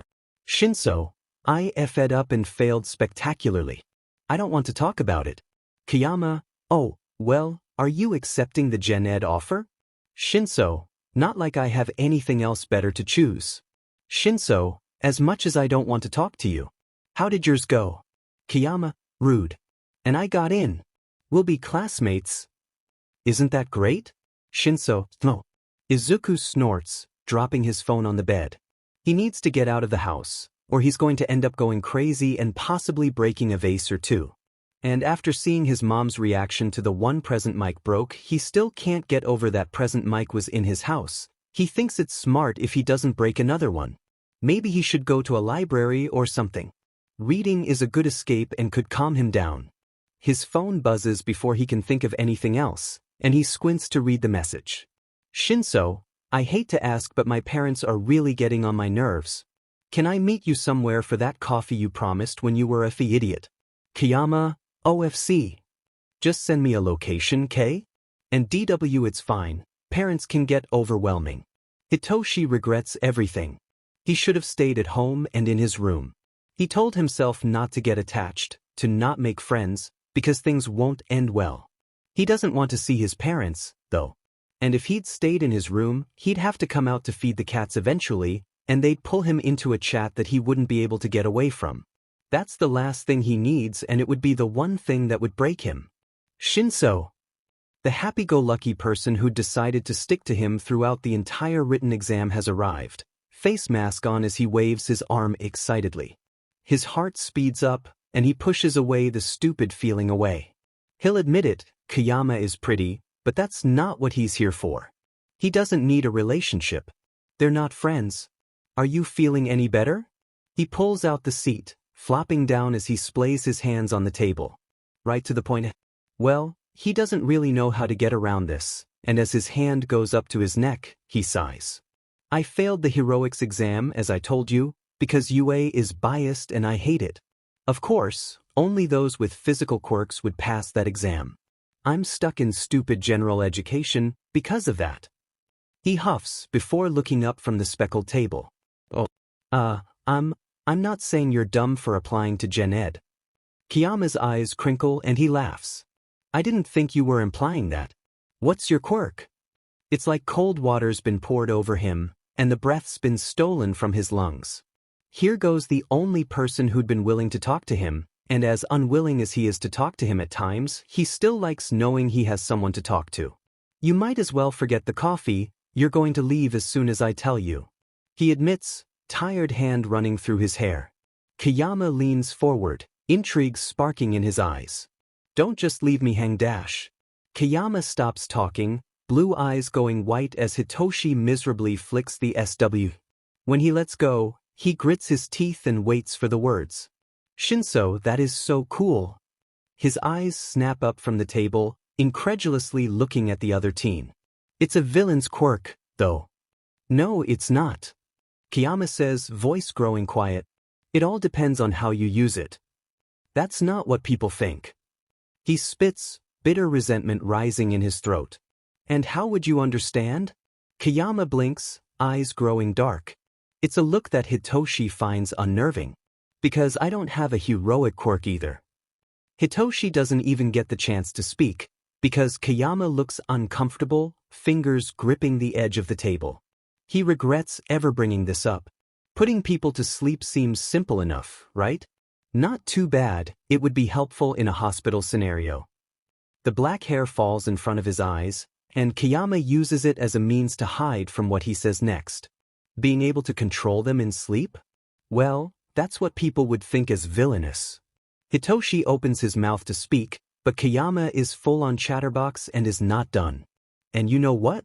I'm going to become a hero anyway. And so will you. You mean that? Izuku watches as Shinso wipes at his eyes, and as his other hand tightens into a fist on the table. Of course I do. I wouldn't have said it otherwise, would I? Should he tell him his plan? I mean, it's not much, and if anything, he's probably got the same idea. Maybe he should tell him about his mom. No, he's only known Shinso for a little while. He wants to tell him, sure, but not now. Not yet. Kiyama, why do you want to be a hero? What? There will be no more internal mumbling, not right now. Not when he's slapped with a question he doesn't really know how to answer without revealing exactly who his mother is. He only becomes aware that he's been staring like a fish out of water a few seconds, and scrambles to come up with his answer as Shinso PPS an eyebrow. Good question. I want to be able to save people. There are so many more casualties than necessary, and I don't think people really realize how useful mental quirks are, or non-damaging physical ones. You can stop villain attacks by asking a question and that's all. I can stop villain attacks by putting someone to sleep. The fact that UA didn't accept you into the hero course is terrible, and I hate that that's what happened, but we can make this work. You're stuck with me, Shinso, and we're going to show them that villainous quirks are the most heroic. He exclaims, hands slamming down on the table as Shinso looks at him with wide eyes. Jesus Christ, are you always so dramatic? Izuku flushes, cheeks starting to burn from under the mask as he sheepishly laughs. I'm sorry, I'm just excited. Shinso rolls his eyes, but there's the smallest hint of a genuine smile pulling at his lips, and that's enough for him. What's your genius plan, mastermind? How are we going to get into the heroics course? I won't tell you unless you admit we're friends. No. Demon, okay. Guess you'll have to figure it out on your own. He shrugs and stands to his feet. Shinso snorts, leaning back in his chair. Sit your butt down. Where? He looks disgusted for a moment, like the words genuinely hurt to say. Friends. If he's actually panicking because he hasn't had friends. Ever. No one knows that. Glad that you admitted it. Anyway. First things first. He gives the lilac-haired teen a look down, and teases. You're going to have to work out and get a solid exercise plan. You don't really think you'd be able to beat anyone with just your quirk, did you? Shinso stops looking at him, deciding the floor tiles are far more interesting. Oh my god, you did. Izuku can't let this slide. No way. The only way they're both going to get into the hero course is through hard work, and scooting by on your quirk will not cut it. He's been taught that by his mother and her sidekicks alike. Look, I just haven't had the time. Shinso groans, plopping his arms on the table and dropping his head on them. I just got adopted and I'm kind of struggling with things right now, like not really wanting to be adopted but not having much of a choice, so. No, I don't have a plan, and yes, I was gonna end up going just with my quirk. He admits, voice muffled from his arms. Well, I'm glad we met up, because you'd fail the sports festival if you tried that. Izuku chirps and pulls out his phone. Here's my workout and nutritional plan. We're similar body-wise, so I'd think we'll have the same sort of training regimen, and I can send you everything I plan with. In fact, you can come over and we can train together, if you want. Shinso thinks of training with Kiyama, and has never been more thankful that he had his head buried in his arms or his face would be as red as a tomato. Maybe. Izuku hums, flipping through his plans and sending the majority to Shinso. Heck, you can practice your brainwashing on me if you want. My mom won't mind, she'll probably be working. His head jerks up, shocked eyes meeting the happy ones of his friend. Are you serious? Izuku raises his eyebrows, and if he wasn't wearing a mask, he knows his resting beach face would be in full effect. Why would I bring it up if I wasn't? Shinso flusters, one hand going to the back of his neck again as the other waves around in the air. Because, I don't know, I could literally make you do anything and dash. So could I? But do you think I would? Shinso shuts up, mind going blank for a second. He hasn't known the boy sitting in front of him for long at all, but, no, I don't think so. His hands slam against the table, and Izuku has to hold back a scream. Then why are you worrying about it? You need practice, and I'm offering it. I want you to be a hero too. We can't show you what we're made of if you don't accept the help. Even heroes need it. Shinso bites his lip, uncertain. On one hand, he does need the practice. He can't brainwash people, ever, or he'd get arrested. He's not close enough to his parents to even ask if they'd let him practice on them. He'd only gotten officially adopted 2 months ago, anyway, and he's not really in the mood to just throw out all his feelings into the wind. So, practicing with Kiyama seems like the best option. In return, he supposes it's only fair if he returns the offer. Fine. And you can use your quirk on me too, if you want, or something. He resigns his pitiful fight against it, and Izuku cheers loud enough that a few of the people in the cafe give them concerned looks. Oh, did you order our coffee? Why would I have ordered us coffee? You didn't send me anything. Izuku looks at his phone, brows furrowed. Huh, could have sworn I told you what coffee to get. Shinso pushes the chair back, ignoring the sound it makes as it slides across the tiles. Well, you didn't, so spit it out. Hisashi looks up from his tea as the front door opens, and their son walks in. He doesn't look sad anymore, so he's going to ignore the fact that he's been gone for 2 hours. Have fun. Hitoshi glances up from his phone, nodding silently as he starts to walk to his room. He's been quiet. He can't name a time where Hitoshi has willingly started a conversation with either of them. He gets it. The kid didn't want to be adopted. He wanted to prove his worth and fight through the foster system and make his own path to heroism, but that's not how society works. He'd known and allowed himself to get adopted, if it only meant he'd have a better chance at succeeding at UA. He doesn't consider them as family.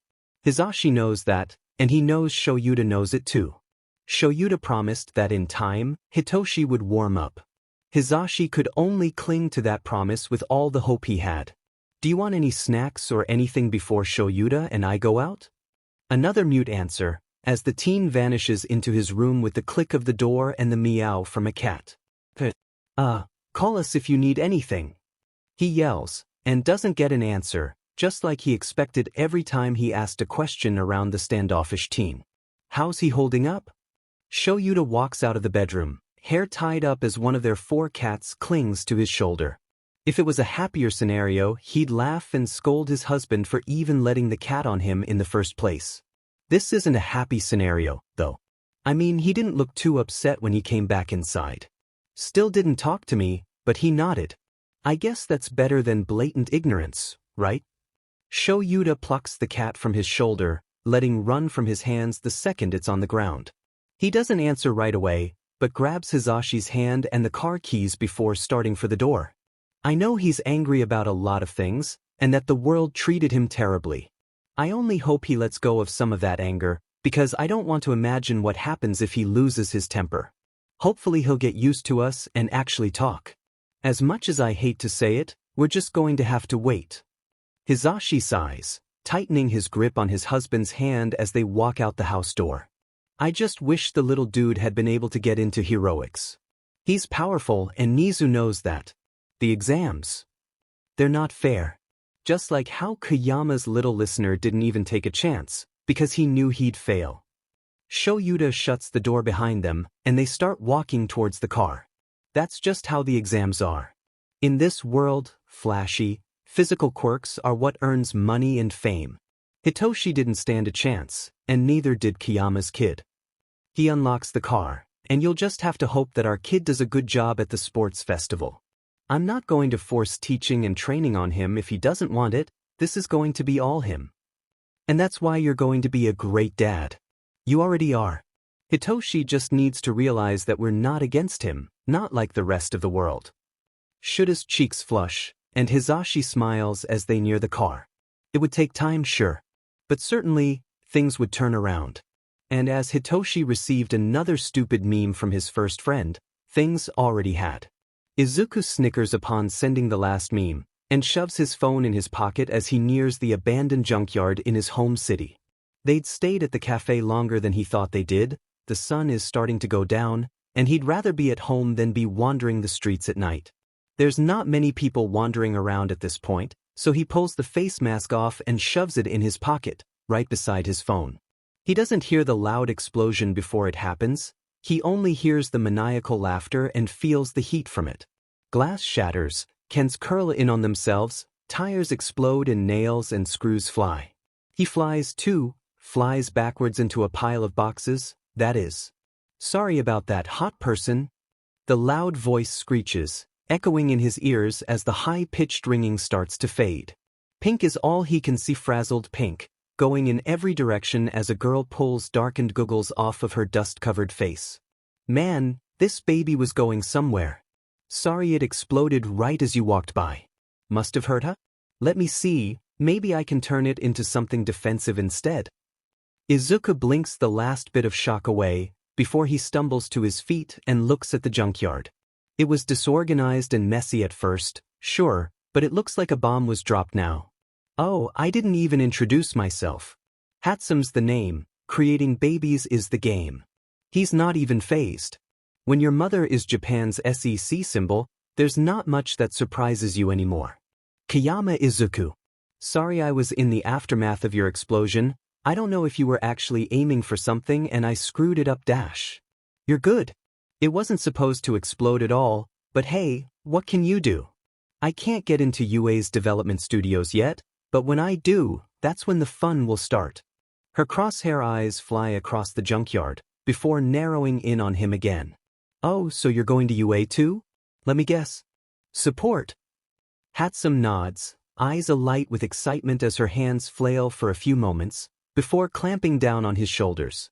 If you need anything in support, or if you want to help me make babies, just come to the studios. I'll win old power loader over, I've got MSTR plan ready. I'd love to make babies with you, Hatsume. He solemnly agrees, and a dangerous spark lights in Hatsume's eyes. Excellent. Here's my number. Are you in hero course or not? If you are, I can design your hero costume. I promise it won't blow up, I pinky promise. Izuku pats her hand to gain her attention again, and her eyes finally focus on him. I'm not in the hero course. She visibly deflates, lips pouting for a moment. But I'm going to be, and with your help, we'll show your babies all over the world. She yells, both fists flying into the air as she jumps happily. I like you, Kiyama. She points her gloved finger in his face, eyes serious. We're going to go far. I'll get you on that hero course, and you'll use the babies from Hatsume Industries while you're at it. I'll gladly help you with any inventions you need. Hell, this night has been great. I think getting almost blown up has been the best thing to happen to me. Hatsume wipes her charred gloves on her breathes, before holding one out to Izuku. Partners, right? You ready to blow UA up, one step at a time? Izuku takes her hand in his own, shaking it with a determined smile. Ready. We're gonna blow their socks off. Literally. Today really had been one of the best he's ever had. He got his acceptance letter, he got Shinso to admit they were friends, and he's coming over to his house to practice. It took long enough to get the idiot to agree, and he's made a friend in someone that's going to bring around the start of a new era in support heroes. Hatsume is someone he relates to and understands. With their plans, there's no way he can't get to the top of the sports festival and win. Hell yeah, we are.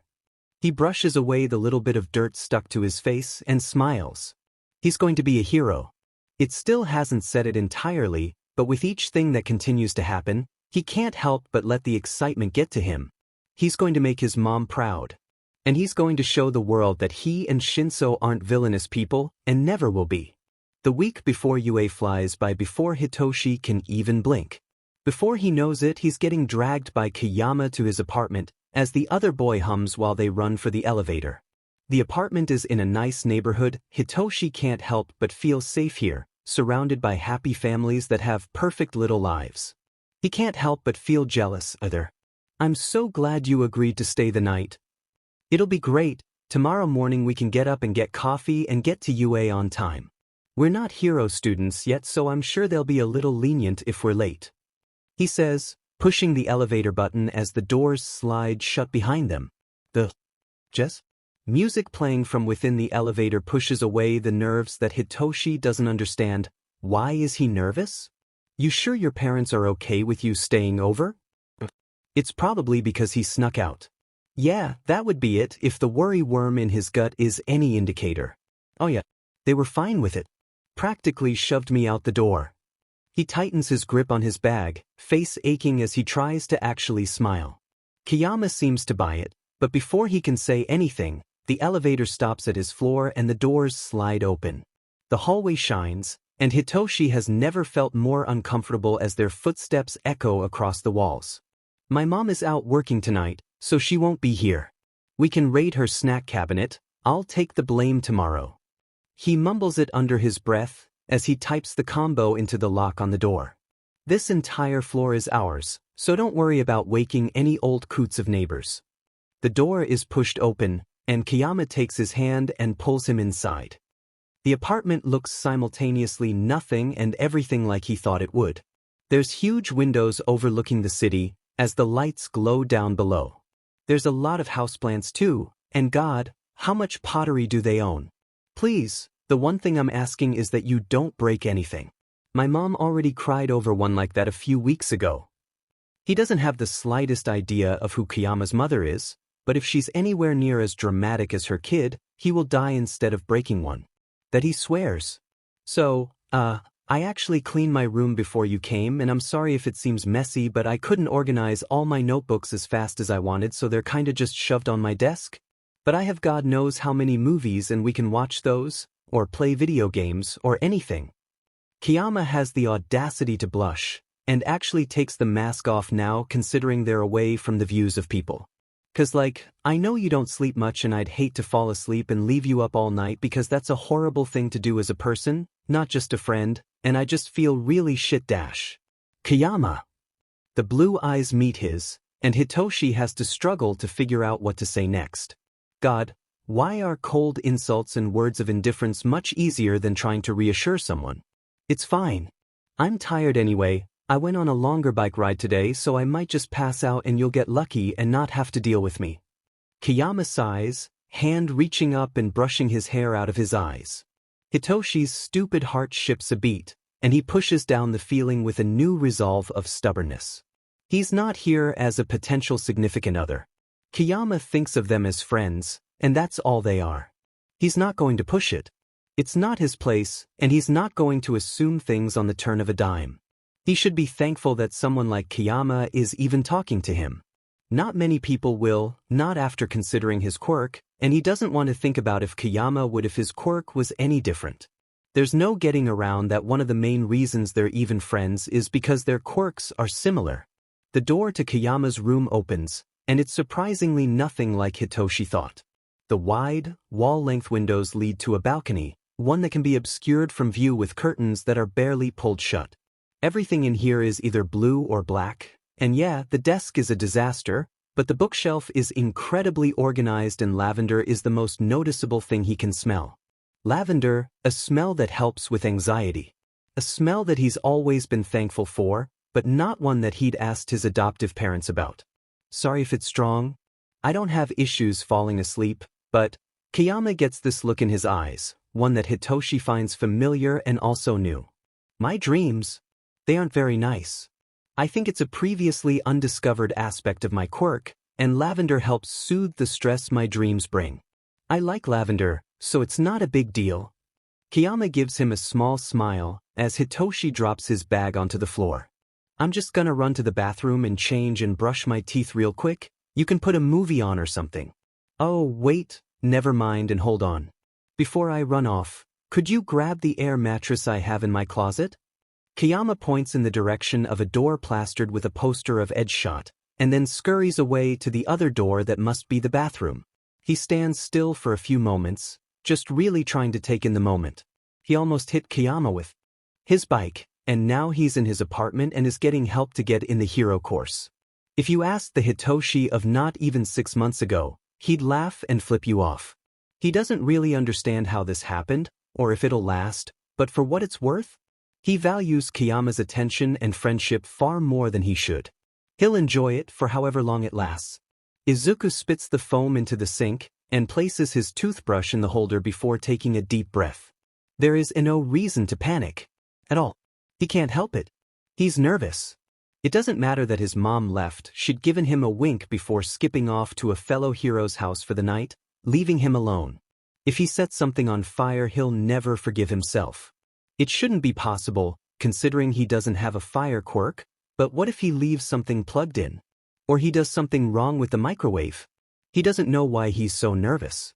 Maybe it's the fact that he just doesn't want to screw this up. Shinso is the first person he's genuinely wanted to call a friend, and he doesn't want to warp the view of him he already has. His life has been lonely, and he wants to have someone who understands and just genuinely wants to hang with him. Hatsume seemed genuine enough, but it's something with Shinso. Something he can't put a word to. Maybe he's still trying to make up for the bike incident. He still feels terrible about it. Blinking slightly as his eyes get used to the contacts being gone, he makes determined eye contact with himself in the mirror. He's a Kiyama. He doesn't have time to be nervous over every little thing. His mother taught him better than that. Determined, he shakes his head and pulls the bathroom door open. Shinso is sitting on the floor, finally hooking up the air mattress as it starts to inflate. "Oh, I didn't mean for you to set it up. That's my job, you're the guest here." He rushes over, hands on his hips as he glares down at his friend. Shinso blinks up at him and shrugs. "Well, I thought you were going through your 5-year skincare plan by the amount of things I kept here dropping and drawers slamming, so I just decided to go for it. I didn't drop that many things." He huffs and turns to walk back to the closet. Shinso makes a garbled noise that Izuku immediately turns to, worry already racing through his veins because something is wrong. "Are you okay? Do you need a drink?" He falls to his knees, fingers reaching out to pry Shinso's hands from his red face. "Fine. Just coughed on my own spit. Do you need me to run to the kitchen?" "No." It comes out louder than both of them expected, and Shinso groans and falls back onto the newly inflated mattress. The shrill shriek of the inflator is still echoing around the room, and as Izuku leans down to fix it, Shinso glances towards the open closet. "That's where the sheets are, right? I'll go grab them." Izuku hums in acknowledgement, finishing the air mattress and walking towards his own bed, digging through the bedside drawers for the TV remotes. Shinso manages to reach the sheets far better than he'd been able to, and carries them over to the mattress. "What movie do you want to watch?" Izuku asks, finally finding the remote. Shinso doesn't look directly at him, and opts to push the sheets on the air mattress instead. "Whatever you want doesn't matter to me." He then grabs his bag, and before Izuku can say anything else, he practically runs to the bathroom. Well, he won't judge, he just has to find a movie that Shinso will like, so they can watch it and talk, and maybe he'll explain exactly who his mother is. Hitoshi is going to die. There's no way around it.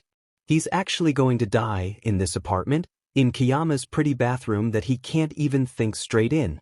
The cold atmosphere is enough to soothe his frazzled nerves a little, but everything in his body is running full speed like a runaway train and he doesn't know what to do. There's no way he's going to get an ounce of sleep tonight. Why did his friend have to wear those stupid sweatpants? Juicy being printed across Kiyama's but is doing nothing for the feelings he's trying to push back into being platonic, and he is about to cry. Feelings are confusing and overrated, and he doesn't want these feelings. Of course, his stupid heart would attach itself to the one other human who's ever showed any interest in wanting to know him as a person. There's no way he can get out of this, and there's certainly no way he's going to let it ruin the rest of this little sleepover. Kiyama worked his tail off planning this, and planning everything he can hold dear right now, when it comes to his training exercises to just being there. He can't ruin this, and he won't. Get yourself together, Hitoshi. He splashes water on his face once, the cold chill forcing away the red burn of the blush.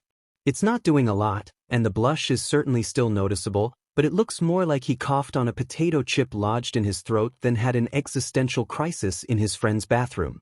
Kiyama is going to be worried about him if he doesn't come out soon, and he still doesn't know how he's going to spend the rest of the night. Maybe the best thing is just not to look at his friend at all? No, that wouldn't work, because knowing Kiyama, he'd overreact and think he did something oh so terribly tragic, and he wouldn't rest until he made sure that nothing he did insulted or hurt him in any way. He's just going to have to smell the roses and deal with this problem that his stupid little heart got him into, head on.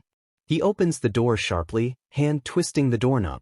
The lights in the room have been lowered, and bluish fairy lights hang on the wall and illuminate equally blue eyes belonging to his friend, who's flicking through the movie titles on the screen in rapid succession.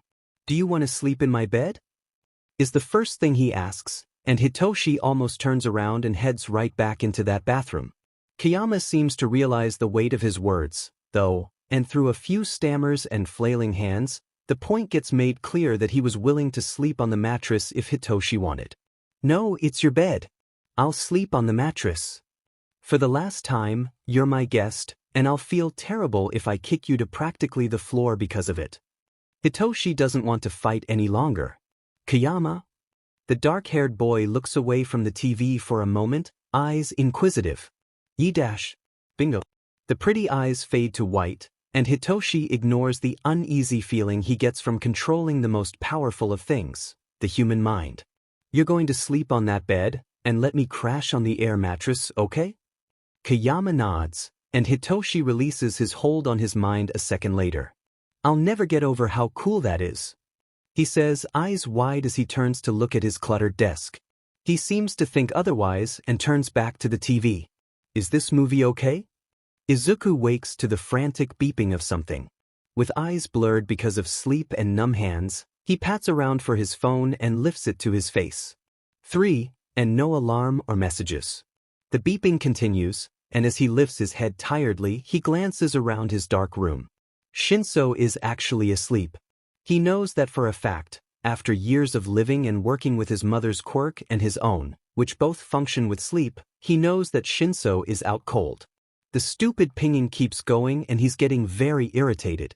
Hand reaching out, he struggles to find his glasses on his nightstand and continues to squint around the room. The guilty object is Shinso's phone, plugged into the other side of the room. The dim screen flashes every other few seconds, and Izuku groans. Maybe rolling over to face the other side and pulling his pillow over his ears will work. There's no harm in trying it, right? A few minutes later, and Izuku can confirm that it doesn't help. He wants his sleep, and if that stupid phone keeps going off, then he's going to be a disaster when they arrive at UA tomorrow, and that can't happen. He has to make a good impression. Eraserhead and Present Mike already know about him, but there's so many more teachers at UA that he has to impress, or he'll never be at the same level of his mom. That FANG phone won't stop going off, and with it, Izuku's covers get thrown aside as his feet touch the cool flooring of his room. He'd feel bad about invading his friend's privacy if he actually cared for anything other than his sleep right now. Tiptoeing to the wall, he sits down carefully and picks up the phone. Oh god, no password? Interesting. But what's really interesting is the hundreds of messages from who he can only assume are Shinso's parents. So he snuck out, huh? He doesn't know whether to be flattered that Shinso snuck out to spend time with him, or hit him with a pillow right now for worrying his parents. Idiot. He's tired, sure, but he can't leave Shinso's parents worrying. So, he types a simple message out, turns the ringer off, and walks back to bed. Sure, he'll have to talk to Shinso about it in the morning, but right now, he's going back to sleep. Shoyuta, he's okay. Hizashi practically screams, and rereads through the message again. Hitoshi, hi. This is one of Shinso's friends. He's at my house for the night. He told me he got permission from you, but I guess not. Uneasy face sorry. But don't worry, we'll see you both at UA in the morning. Laughing face sorry again. Shoyuta practically runs into the kitchen, snatching the phone and reading the message for himself. He'd feared that Hitoshi would do something drastic, and finding their son's bed empty was the start of panicked reactions from the two of them. I wonder who his friend is, Hizashi mutters, tired fingers tapping against the counter. Shoyuta groans, dropping the phone and burying his head in his arms. I don't want to know right now. He's a problem child already. The morning rises before Hitoshi wants it to. The light shines from under the curtains, and as the sun rises, so does his friend. Kayama rises like the sun, eyes bright and voice loud as he scrambles out of his bed, talking an excited storm as he flutters around his room like a butterfly, each word more excited than the last. Hitoshi is the cloud that covers the sun, as he sits up with a groan, and blinks blearily around the room. Kayama continues to shine, smile bright as he scrambles to make his bed. The sun can shine through clouds, and Kayama's joy breaks through the cloud of tired that hovers over Hitoshi. It's our first day at UA. Aren't you excited? Sure. He's actually regretting his choice to stay over, in a way. He doesn't regret watching the stupid movies Kayama managed to find in the depths of the internet, or the raiding of the snack cabinet that ended up with him in hiccups for 20 minutes. He regrets sneaking out without his parents' permission. He's going to get scolded, chewed out, who knows what else. He honestly doesn't know how he snuck out in the first place. They're pro-heroes. How did he manage to get through his window without waking them or triggering an alarm? He's got no clue. All he knows is that he's going to get chewed out for hours after school. He knows that they're heroes, but he's a teenager. What are they going to do, lock him in his room? Not like he hasn't experienced that before. The only thing he can imagine is that they'll either confine him to his room or take away his bike. He doesn't really think they'd do that. He doesn't know what's going to happen. Come on. We don't have much time to get ready, and I know I said that we could risk being late yesterday, but I don't want to risk it. Kayama stumbles across the floor to his closet, pulling his UA uniform from the hanger and laying it across his newly made bed. Everything about him screams routine, that he's done this exact thing day in and day out for years. Maybe he has. He doesn't know otherwise, but Kayama disappears into his bathroom with a click as the door locks behind him. He's left to sit alone in the room, on his air mattress. What does Kayama expect him to do? He can't do anything right now, and he's definitely not going to UA filthy.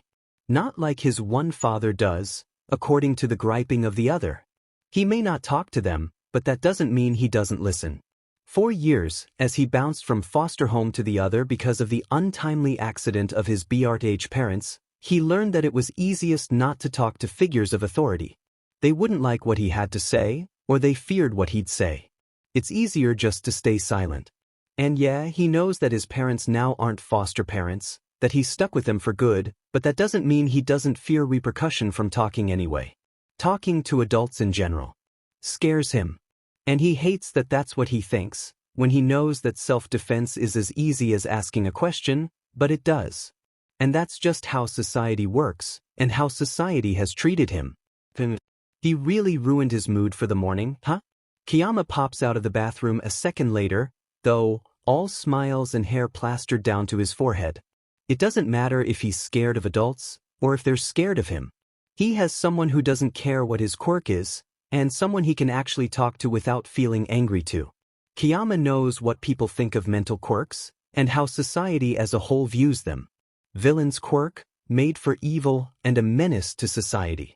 Whatever, it doesn't matter what other people think, as long as they reach their goal. They're going to be heroes. And nothing is going to get in the way of that. Izuku pushes down the nerves, and stares up at the tall building of his dreams. The building that his mother told him about, eyes wide as she described how she taught and how big it was inside, and how she couldn't wait to teach him someday. He can't believe he's right outside of the gate. He really can't believe it. He's about to cry, honestly. Are you just going to stare, or are we actually going to get to class on time? Shinso rests a gangly arm on his shoulder, and Izuku blinks. He's forgotten how tall he's gotten. He doesn't recognize himself in the mirror sometimes, or is even able to see himself if they're not wall length. His mother keeps teasing him about it, about how he's going to look like a lamppost, but he doesn't really feel it set in until he looks at Shinso and finds he doesn't have far to look up to at all. That, and the fact that a lot of people walking by look short. He really doesn't know how to feel about it, but he doesn't have time to dwell on things like that. They're going to be late. Let's go. He grabs the fabric of Shinso's uniform, fingers brushing against the rough fabric as his feet finally break free from the invisible glue, and he starts to pull him forward as they cross the gate. He's a UA student. And if he's late for class, his mother will never forgive him. Language. Some equally tall student yells, but neither boy has the time to look back or respond. They're going to be late, and 1C is further down the hall than the other classes, and God, this place is nothing like he'd thought it'd be, and he really hopes he doesn't end up getting them both lost. It's a tight fit, trying to squeeze through all the chatting students who don't seem to have a care in the world. The slight differences in their uniforms deems their position in this school. They're the heroic students, and they're acting without a care in the world like the rest of the school belongs to them. There are some benefits to being tall, he guesses, because he can peek over the top of students. That doesn't mean it's easy to get through, though, and he's about to open his mouth to say something polite when Shinso beats him to it. Hey, You're clogging up the hallways? Believe it or not, this school doesn't completely revolve around you. His voice drones, and he glares down at the heads of students who turn to look at him in shock. Izuku swats his shoulder, but Shinso simply curls his lip, looks at the rest of the students, and speaks again. So move it or I'll make you. The students scatter, and Shinso drags Izuku along despite his quick yelp of protest. Are you trying to give us a terrible reputation? I'm trying to get us to class on time, Kayama. And besides, they approach the large door of 1C, and Shinso begrudgingly walks through the doorway. If you know what you want your future to hold, you can't worry about what other people think.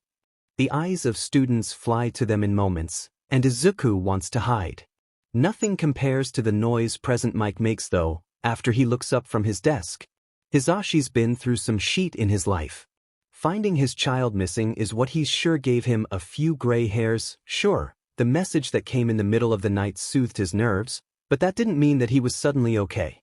His anxiety still kept him up the rest of the night, but it was coupled with curiosity. Who was Hitoshi's friend? Why didn't he tell them? Would he get to meet them? All those questions were answered when his son walked through the classroom door, paired with another kid that he recognizes immediately. Oh!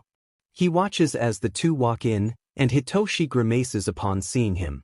It's just like him and Shoyuta, back in their UA years. Shoyuta is going to die when he finds out. Kayama's little listener has stuck himself to Hitoshi like glue, and the trouble these two are going to get into. If they can find a third troublemaker, they'll be the second generation of the UA Dumbaigos.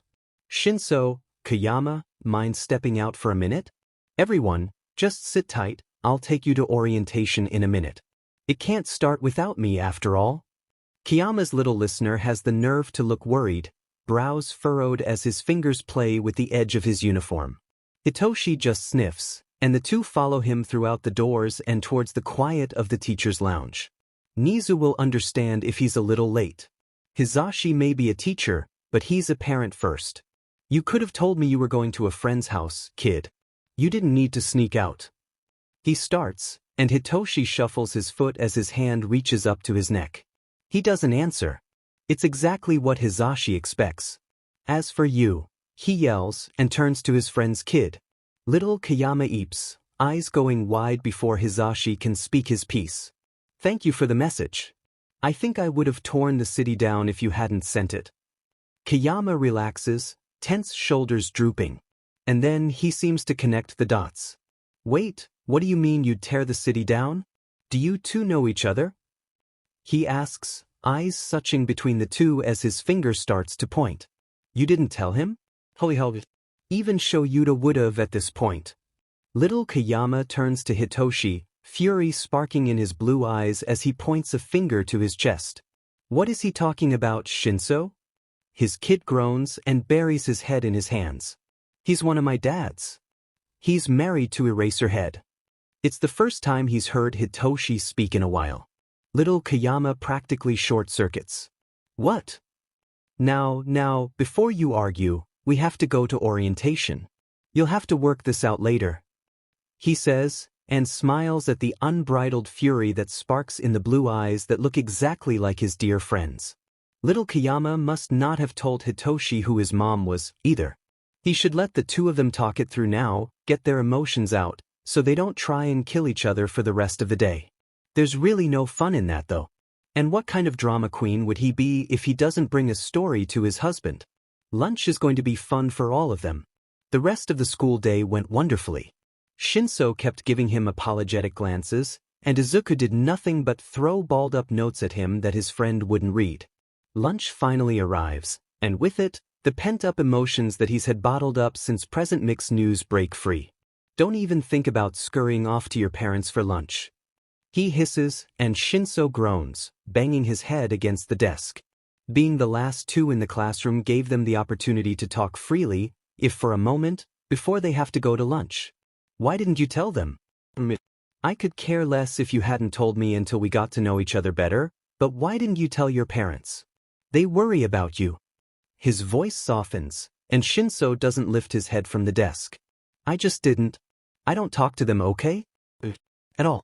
I just don't talk to adults very much, and the point is that I didn't want to talk to them about anything. He huffs, fingers gripping the edge of the desk.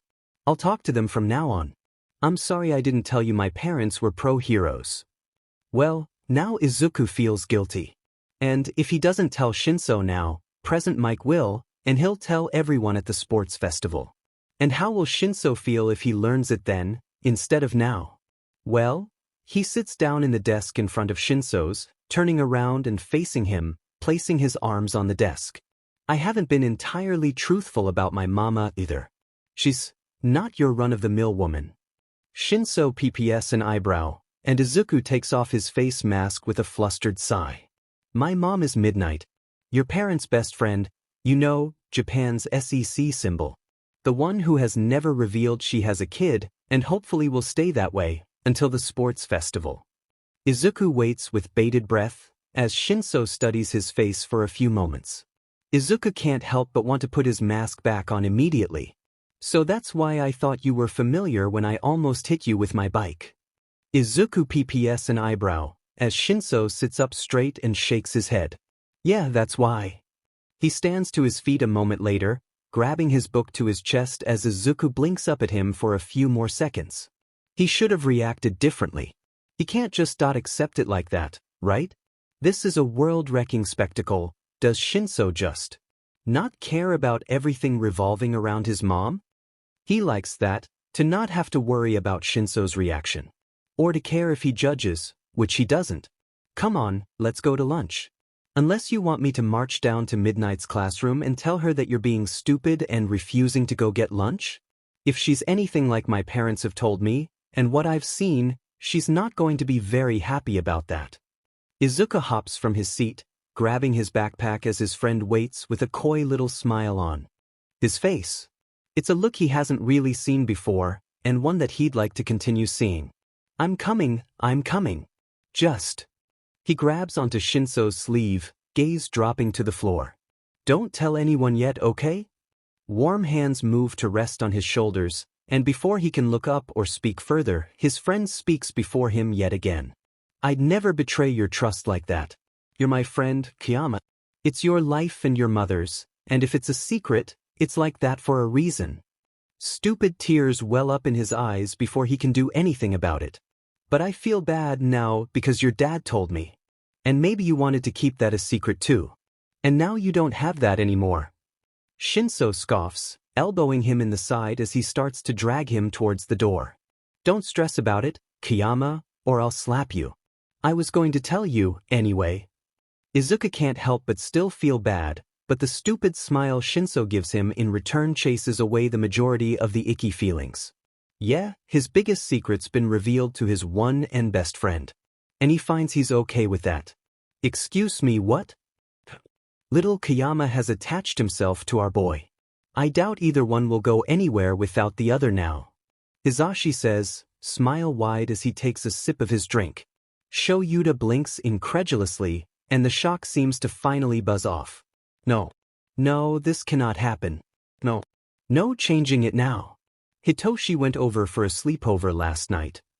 He raises his eyebrows and takes another sip of his drink. If I were you, I'd get ready to have Namuri as a family member. Shoyuta starts to head for the drink corner of the lounge, shaking hand pulling out a bottle of wine. No, I'm not ready for this. Before you kill me, listen, I didn't really have a choice. Hitoshi raises an eyebrow at Kiyama's words, as the two of them walk through the organized chaos called the cafeteria. Apparently, they're sitting with a girl Kiyama met. In his words, she blew me away. Like, literally. He can't help but grimace at the thought. If she's anything like Kiyama, he might actually just drop dead. Kiyama is the most dramatic person he's had the misfortune of meeting, and if this mystery girl is anything like him, he's just going to die. Simple as that. I think she'll be a great help, and in the sports festival, I can get her to team up with us and we should definitely get into the top just. Kiyama grimaces and fidgets with the edges of his sleeve. Just be prepared. She's a little loud, I guess. Loud is a little bit of an understatement, considering Hitoshi feels like his eardrums are going to rupture at the sound of the loud voice that screams across the cafeteria. Kiyama! There you are. Hurry up, we don't have all lunch for you to get over here. Pretty much everyone in the cafeteria turns to look at them, eyes wide, and whispers quiet. Kayama flushes, hands tightening around his backpack as he hurries over to the table. Hitoshi has no choice but to follow, and he hopes the glare he sends towards the most curious onlookers does the trick. As they approach the table, the excited shrieks of the girl taper off into excited whispers as she frantically writes things down on a napkin. Okay, so Shinso, this is Hatsume. Hatsume, Shinso. Kayama introduces him with jazz hands, and Hitoshi may seem rude, but until he has reason to, he'll be nice. Pleasure to meet you. He holds a hand out, and Hatsume shakes it with a grip that has him wincing. Right back at ya. Now sit.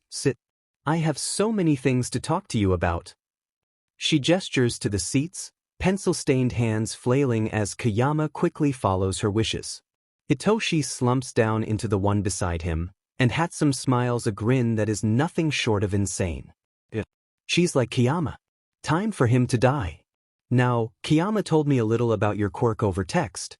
I'm a support student, what you dream, I can probably make reality. Now, I know you two are just in general studies right now, but she pulls out a notebook, and despite her gritty appearance, the notebook is in great condition. If it holds all her designs and ideas, then yeah, that makes sense. He saw the mess of notebooks in Kayama's room last night, and while he didn't look directly in them because that's a massive invasion of privacy and he'd never do that, they'd looked organized and neat. You want to get into heroics, obviously. But the issue is that both heroics classes have their amount of students already. The only way you'll get in is to place top 3 in the sports festival or have incredibly high grades. For the latter, they'll probably transfer the students with the lowest GPA out, but that will take way longer than you need. You'll miss out on some of the most important heroics lessons there are.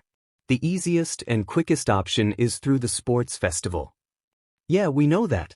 It's a fact most Gen Ed students know from the second they get their letters, or walk through the doors. Oh, sorry kiddo, try winning the sports festival and we'll see about heroics. Hitoshi says, pitching his voice in imitation. Kayama looks at him with disinterest, before elbowing him in the side. No need to be rude. Hatsume is offering to help. Kayama scolds and turns back to her. Sorry. He has the personality of a soaked cat. Continue. As I was saying, the sports festival is your best shot, and I'm offering to help you two out in whatever the events are this year. Teaming up is our best option, because both of your quirks may not seem like much compared to the powerhouses in the other departments, but it'll be a huge help. If we're somewhere enclosed, for example. Hatsume starts to scribble, and turns the paper towards the two of them. If we're enclosed anywhere, Kayama, you can breathe and knock a lot of people straight out of the competition. Shinso, you can ask questions to other competitors if they're unaware of your quirk. I can combat your sleep breath with filtering masks, Kayama, and that would give us a huge boost overall. Shinso, you just have to use your shirt as a mask the best you can because you wouldn't be allowed to wear one, but here's the scribble of it. It's a messy doodle of a gas mask, but the words scribbled are legible. He has to admit, even without seeing the rest of her things, she's mad talented and probably could win the festival if she wanted. The thing is, we don't know what the festival is going to start with. It could be diving, or some swimming contest, and what good is my breath gonna do with that? Keep you alive, maybe? Kayama gives him a tired look, and Hitoshi smirks. We'll just adapt if it comes to it. I'll have plenty of babies ready for us. Hatsume exclaims, and her words garner a few more shocked and concerned glances from around the cafeteria. You two are going to be hero students if I have to sell my soul to the devil for it. The opportunities one have here because of your quirks. It's a shame they didn't put you both in heroics from the beginning. Especially you, Shinso. I can't believe they'd let your quirk waste away in general studies. Fools. She mutters and goes back to frantic scribbling. That makes more than just Kayama who doesn't believe his quirk is evil or villainous. He really doesn't understand her reasoning, or why these two are just willingly talking to him, but he'll take it. Friends are new, and something that feels weird to say and to even interact with, but he's going to try. No way in hell is he just going to pretend that people can push him around because he's in general studies. Though, they won't unless they want to meet him off of UA grounds and fight. He's not going to be pushed around for having a dream that he knows is attainable, that people have no right to step on. And he's not making any more friends. He's going to get into the heroics course, and leaving people behind that he's come to care about isn't something he's willing to go through. Not after being on the receiving side of it years ago. He has Kayama, who he hopes will stay, and this new mess that so far seems to be chaos incarnate. What else could he need? He only hopes his parents don't butt in and try to figure anything out of everything. It's bad enough that the children of pro heroes sought each other out on complete accident and now are friends. Hell, just get the Todoroki kid, and they're all set, huh? The school day ends slower than it began, and Nemuri sighs as she finishes a lesson plan and gets ready to close her computer. Today, as all first days are, was long and chaotic.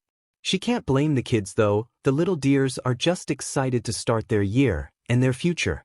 Their excitement is cute to watch, because every year the students step in doe-eyed and smiling, and it only makes her motherly instincts kick in because she knows that they're not going to look like that for much longer. For her heroic students, the dears are going to see death and blood, and be traumatized beyond what they can believe. That's the world of heroics. And her other kids? The Gen Ed students, the business students, they don't go through what the heroic classes do. They have to live in a world where their quirks just aren't enough for a hero, or where they just want another type of life for that. The world isn't kind. As an art teacher, she's studied pre-quirk art and literature and things that the world now has never experienced. Life wasn't perfect back then, far from it, but it was peaceful, she should say. You didn't have to worry about death by quirk.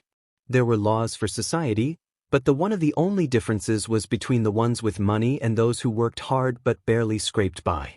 It wasn't like now, where a child's gift at the age of 4 could level cities or kill thousands.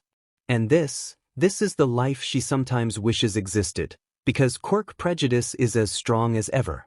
Some angels get handed the gift of no quirk, with no genetic mutation. They are the last dying species and examples of a life that no longer exists. Quirkless people should be praised, protected, and seen for the work of art they are. They aren't missing something normal. Centuries ago, they were normal. They don't have the genetic mutation that can cause chronic pain for their entire lives. They don't have things that make people brand them as villains from the start of their little lives. Enough monologuing about quirkless people, as intriguing as they are. Modern art is the class she loves to teach, because art is an appealing skill that takes years to instill. She wants to be the one to instill that love into her classes. Speaking of which, her son had been in her class today. She's wanted to teach him for years, and to finally have the chance? To finally have her kid sitting in her classroom, bright eyes peering at her from under his hair and hidden smile under his mask? She couldn't be happier. Oh, Kiyama, you're not going to believe what happened today. Yamada's voice echoes throughout the lounge, bouncing off the walls and sending a few office supplies tumbling towards the ground. It's enough to make her ears ring, but she logs out of her computer and turns to her friend regardless. All Might is wincing in the corner too. Oh, poor man's ears must hurt. Something else will hurt too, when she's through with him for what he said to her baby. So, you know how you let your little listener have a sleepover yesterday? Yes. Yamada does an excited little dance, and Nemuri can see Aizawa stumble in the lounge, exhaustion painted on his features as he collapses onto one of the couches. She gets it. Putting up with those little hero brats first thing in the morning must be tiring. Okay, so maybe Shoyuta and I should have told you, considering you told us about little Kiyama months ago, but we only did this recently, and well. Yamada opens his mouth to scream it, but the absolutely 100% done Aizawa beats him to it.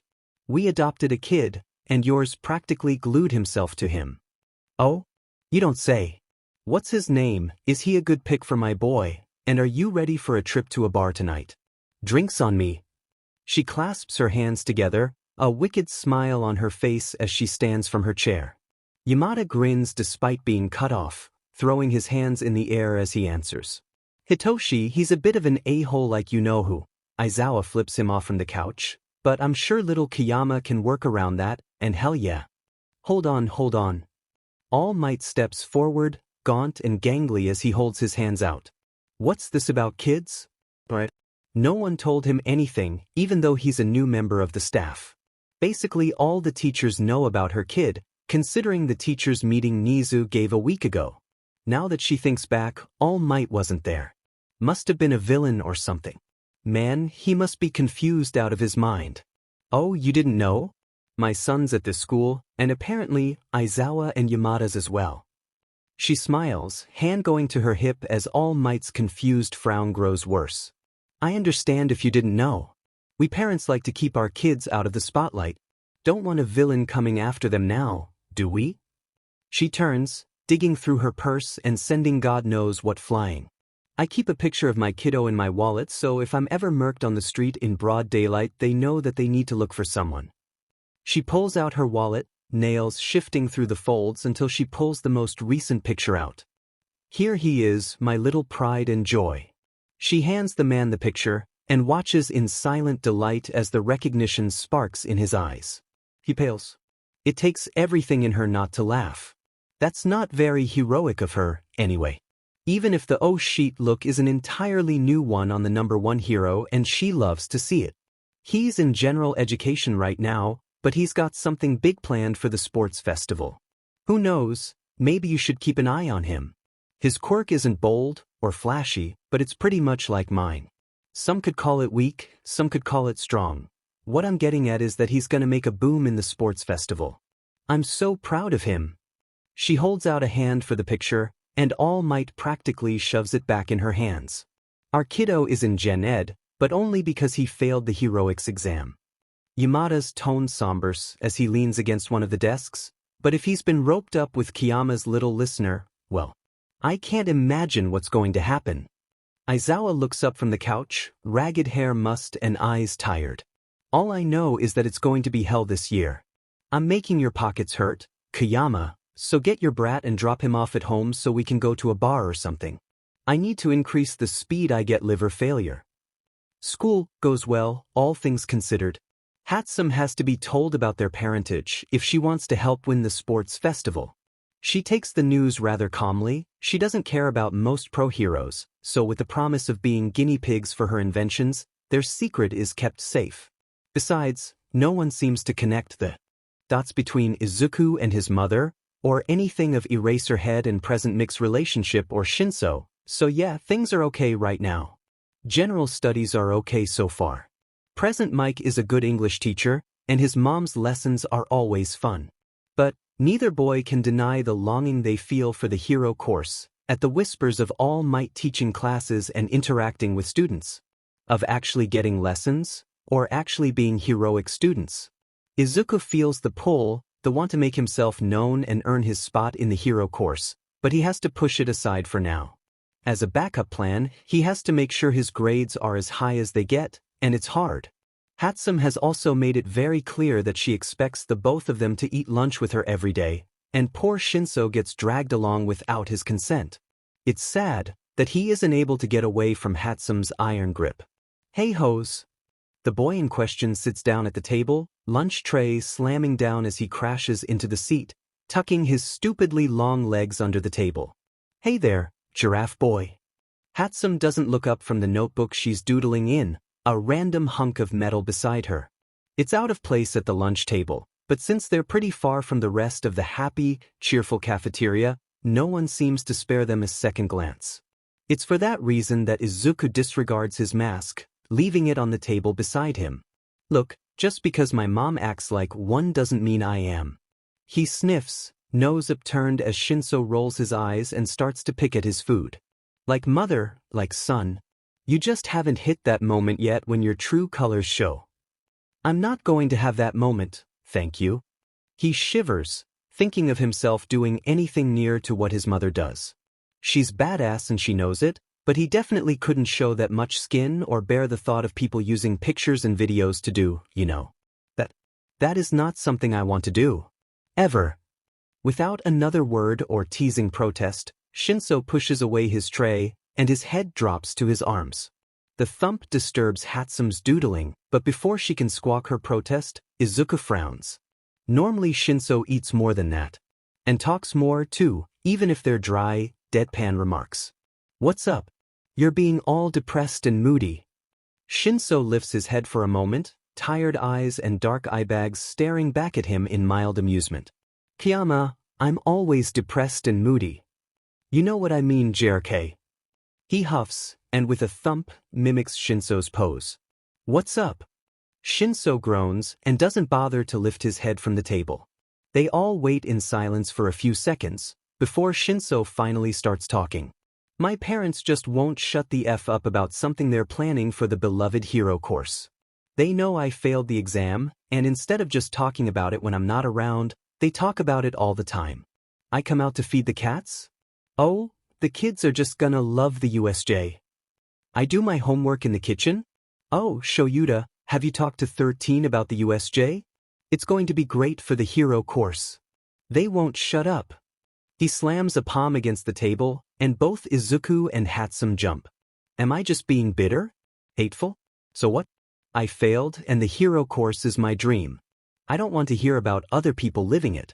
I don't want to hear their daily lives as heroes, and the perfect little heroic classes they both get the opportunity to teach. You'd think they'd realize what the hell they're saying, and how it would affect me as a person as well as their kid, but I guess not. They're terrible parents. I wish I'd been adopted by literally anyone else. Both Izuku and Hatsume wince. No, it's not Izuku's place to criticize Shinso's feelings. He's one of the few people Shinso seems to trust, and it's the least he can do to listen. He'd hate if his mom wouldn't shut up about the hero course too. And he knows that Shinso misses his BRTH parents, and that Eraserhead and Present Mike aren't anywhere near to getting close to Shinso's heart. He's bitter, hurt, and the world has done nothing kind for him. Go on, tell me I'm a terrible kid. I'm waiting. Shinso sits straight, angry glare flicking between Hatsume and Izuku. It's a scary glare, and Izuku is terrified that he has it focused on him. No, you aren't a terrible kid, Shinso. Hatsume starts, placing down her pencil. The crazy aura always radiating off of her seems to still, and she quickly brushes strands of hair from her face. Your feelings are important and you're allowed to feel that way. They don't seem to be realizing that they're hurting you, or they're doing a terrible job trying to push you to work harder. Izuku nods, watching as Shinso's defensive posture seems to relax. Like a cat, his angry, uptight posture drops back down as a cat's hair would. You're allowed to not like them. You don't have to be the perfect kid, and you can wish for different parents if you want. He starts, and Hatsume nods from across the table. He hopes he's able to de-escalate the situation, so no other curious kids peer from their tables at them. I know you don't want to hear this, but maybe try and talk to them about it. They won't get better unless you explain. Communication is key in many relationships. He holds a finger up, and Shinso rolls his eyes. Little hard to do that when my quirk can control you as soon as you answer a question. Your dad is dash, Izuku lowers his voice. Eraserhead. He can erase your quirk in half a hot second. And Mike has a voice quirk too. You just need to SCK it up and talk to them about it. No. Then suffer, I don't care. He shrugs and turns back to Hatsume. He really does. He wants the relationship between them to improve, but sometimes that's just not how life works. Can I come over if things go bad when I try and talk? Izuku winks at Hatsume, who gives a coy little smile. Got him. Hook, line, and sinker. Sure. You'll get to meet my mom too. She might suffocate you on accident, but hey, she's done a good job at not having that happen again. Kiyama, I'm not sure if you're joking or not, and it's really messing me up because considering who your mother dearest is, I can see it happening. Izuku doesn't get to answer, because an alarm starts to blare, and voices chime over the intercom of a level 3 security breach. It's all quiet and still for seconds, and then all hell breaks loose. Students start to yell, voices clamoring over each other as chairs get pushed back, people tripping over them and their own feet as they struggle to get through the halls. Should we follow them or? Hatsume looks between the two of them and then outside. I don't see anything dangerous or any world-class villains, and no teachers are running in here to help us evacuate. Should we sit tight? Izuku checks his phone, fingers quickly typing in his password as he struggles to get to messages. Nothing from his mom, telling him to evacuate, so? I guess we just sit tight? I'm sure things will be fine as long as we all stay right. He turns, only to find Shinso's chair empty and lilac hair disappearing into the crowd.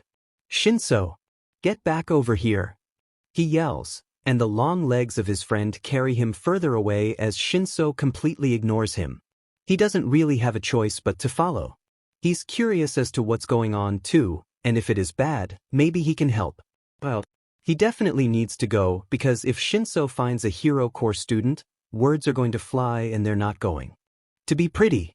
Not with how bad of a mood his purple-haired friend is in. I gotta go with him. He'll antagonize another hero student if he sees them.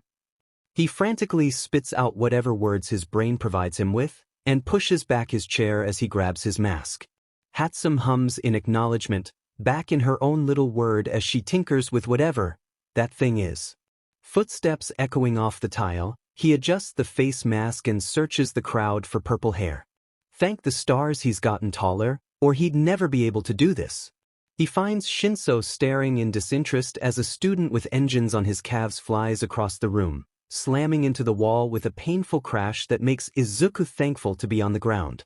What's going on? He manages to yell, as the student on the wall looks like he's about to speak. Media outside.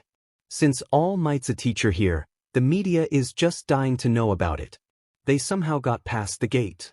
Izuku peers outside, and is barely able to make out the flashes of cameras amongst the other reporters. Can we go back to our seats now? I doubt you're willing to listen to a hero student start preaching, from the looks of what that guy is about to pull. Shinso nods, and Izuku grabs onto his wrist and books it. Right in the nick of time, Engine Boy starts to yell, and paired with his growing headache, he's almost ready to die. Listen. I know you haven't had a good few days, and I'm glad you told me, honest. But you need to talk to Eraserhead and Present Mike, okay? He sticks a finger to Shinso's chest, grim frown pulling on his lips.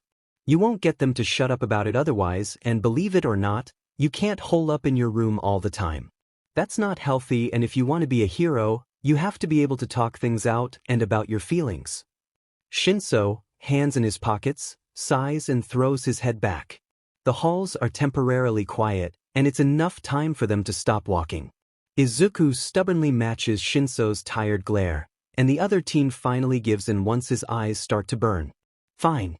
I'll try and talk to them, but if I F up, I get to stay the night and your mom doesn't get to ask any questions, and neither do you.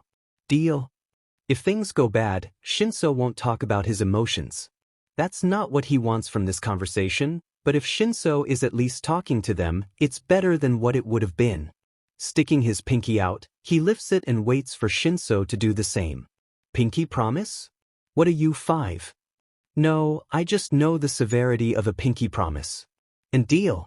Just talk to them for F's sake.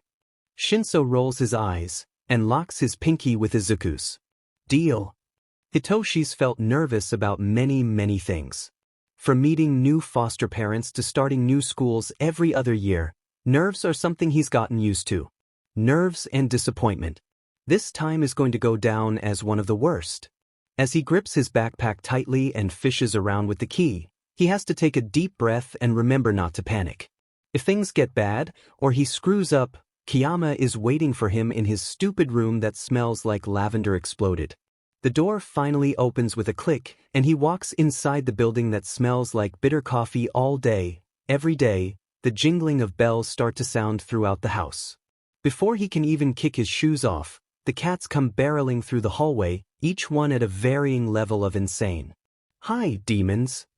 Hitoshi. His momentary happiness and freedom from his nerves ends faster than it began, and he trudges into the kitchen.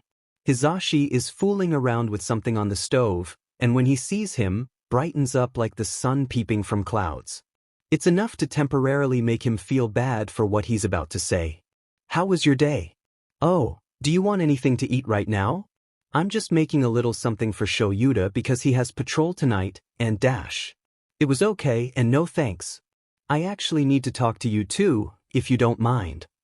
Hisashi's smiley mood goes serious in seconds, and he pushes aside what he was messing with as he turns to focus all attention on him. Yeah, sure, of course I don't mind. Just let me get Shoyuta and you can change out of your uniform and we'll sit down to talk about it, okay? He nods and continues to walk to his bedroom. Once his door is safely shut behind him and he started to walk to the closet, his phone chooses to chime. Kayama, did you talk to them yet? Of course he'd asked that right off the bat. He hasn't even been home for 5 minutes. How would he have been able to? Shinso, I cried, they cried, and they promised to never ever talk about the heroics class around me ever again because they don't want to hurt my feelings and make me feel like I'm not worth anything. Kayama, wait really? Shinso, no dummy, I haven't even been home 5 minutes. I just told them I want to talk. Make sure your apartment door is unlocked because I'm gonna be zooming over there like I have a speed quirk. Kayama is typing. He doesn't wait to see his answer, and instead opts for pulling out random pieces of clothing from his closet. He just needs something to sleep in, so a simple t-shirt and sweatpants will do. Just stuff that into his backpack, and he'll be ready to go. Stealing his nerves, and begging that the vomit doesn't try and make an appearance, he swings the bag over his shoulder and walks back out into the hallway. He can hear his parents' voices from inside their bedroom, so if he hurries, like really hurries, he can drop his bag off by the front door and then walk into the living room to wait. He doesn't know how this is going to go, and his mind doesn't do him any favors. But he's angry. And he's tired of hearing things that he can't reach yet, and he's tired of trying to stay quiet around the house. He's going to speak his FNG mind. And then he's going to run to the apartment of one of the only people he can call his friend. Yeah, things are going to go great. Absolutely great. What did you want to talk about? Hisashi starts the conversation, hands cupping a mug as Shoyuta flops down on the couch beside him. The tension in the room rises, and Hitoshi stares down at the swirls in the rug. He doesn't know how to start this. Fingers clenching around the hem of his shirt, he takes a shaky breath, and instead of starting the conversation like a normal person would, he says whatever word vomit comes to his head first. I just want to know if you two could shut up about the hero courses for once. Just asking because you know, I failed the exam and I'm not where I want to be. It just essays but to come out of my room and hear you two blabbering about what you have planned for the precious little hero students when I didn't make the cut to be one. The words come out nonchalant, and he's quite surprised that they didn't come out as a yell. Considering how bad his day's been, and how his mood has only festered and gotten worse, he's surprised he didn't scream it. His parents look equally surprised, although theirs is for an entirely different reason. He doesn't stop talking, he won't get the nerve to ever do this again, so might as well get it all out in the open, right? Like, I get it. The hero students are going to the USJ. They're gonna get to do everything I've ever dreamed of while I rot away in general studies. I don't get everything I want, nor should I get that. But it just really hurts to hear you go on and on about it when you both know I failed the exam. This is trying to push me to work harder. Well, it's not working. It's just making me mad. I have a plan for the festival, and I don't need your terrible attempt at encouraging me to work harder by reminding me of everything I'm missing out on. Shoyuta opens his mouth to say something, but the words don't even get the chance to be heard over the rising tone of Hitoshi's voice. And like, you're obviously trying to be parents, but I know you just adopted me because I'm going to age out of the system.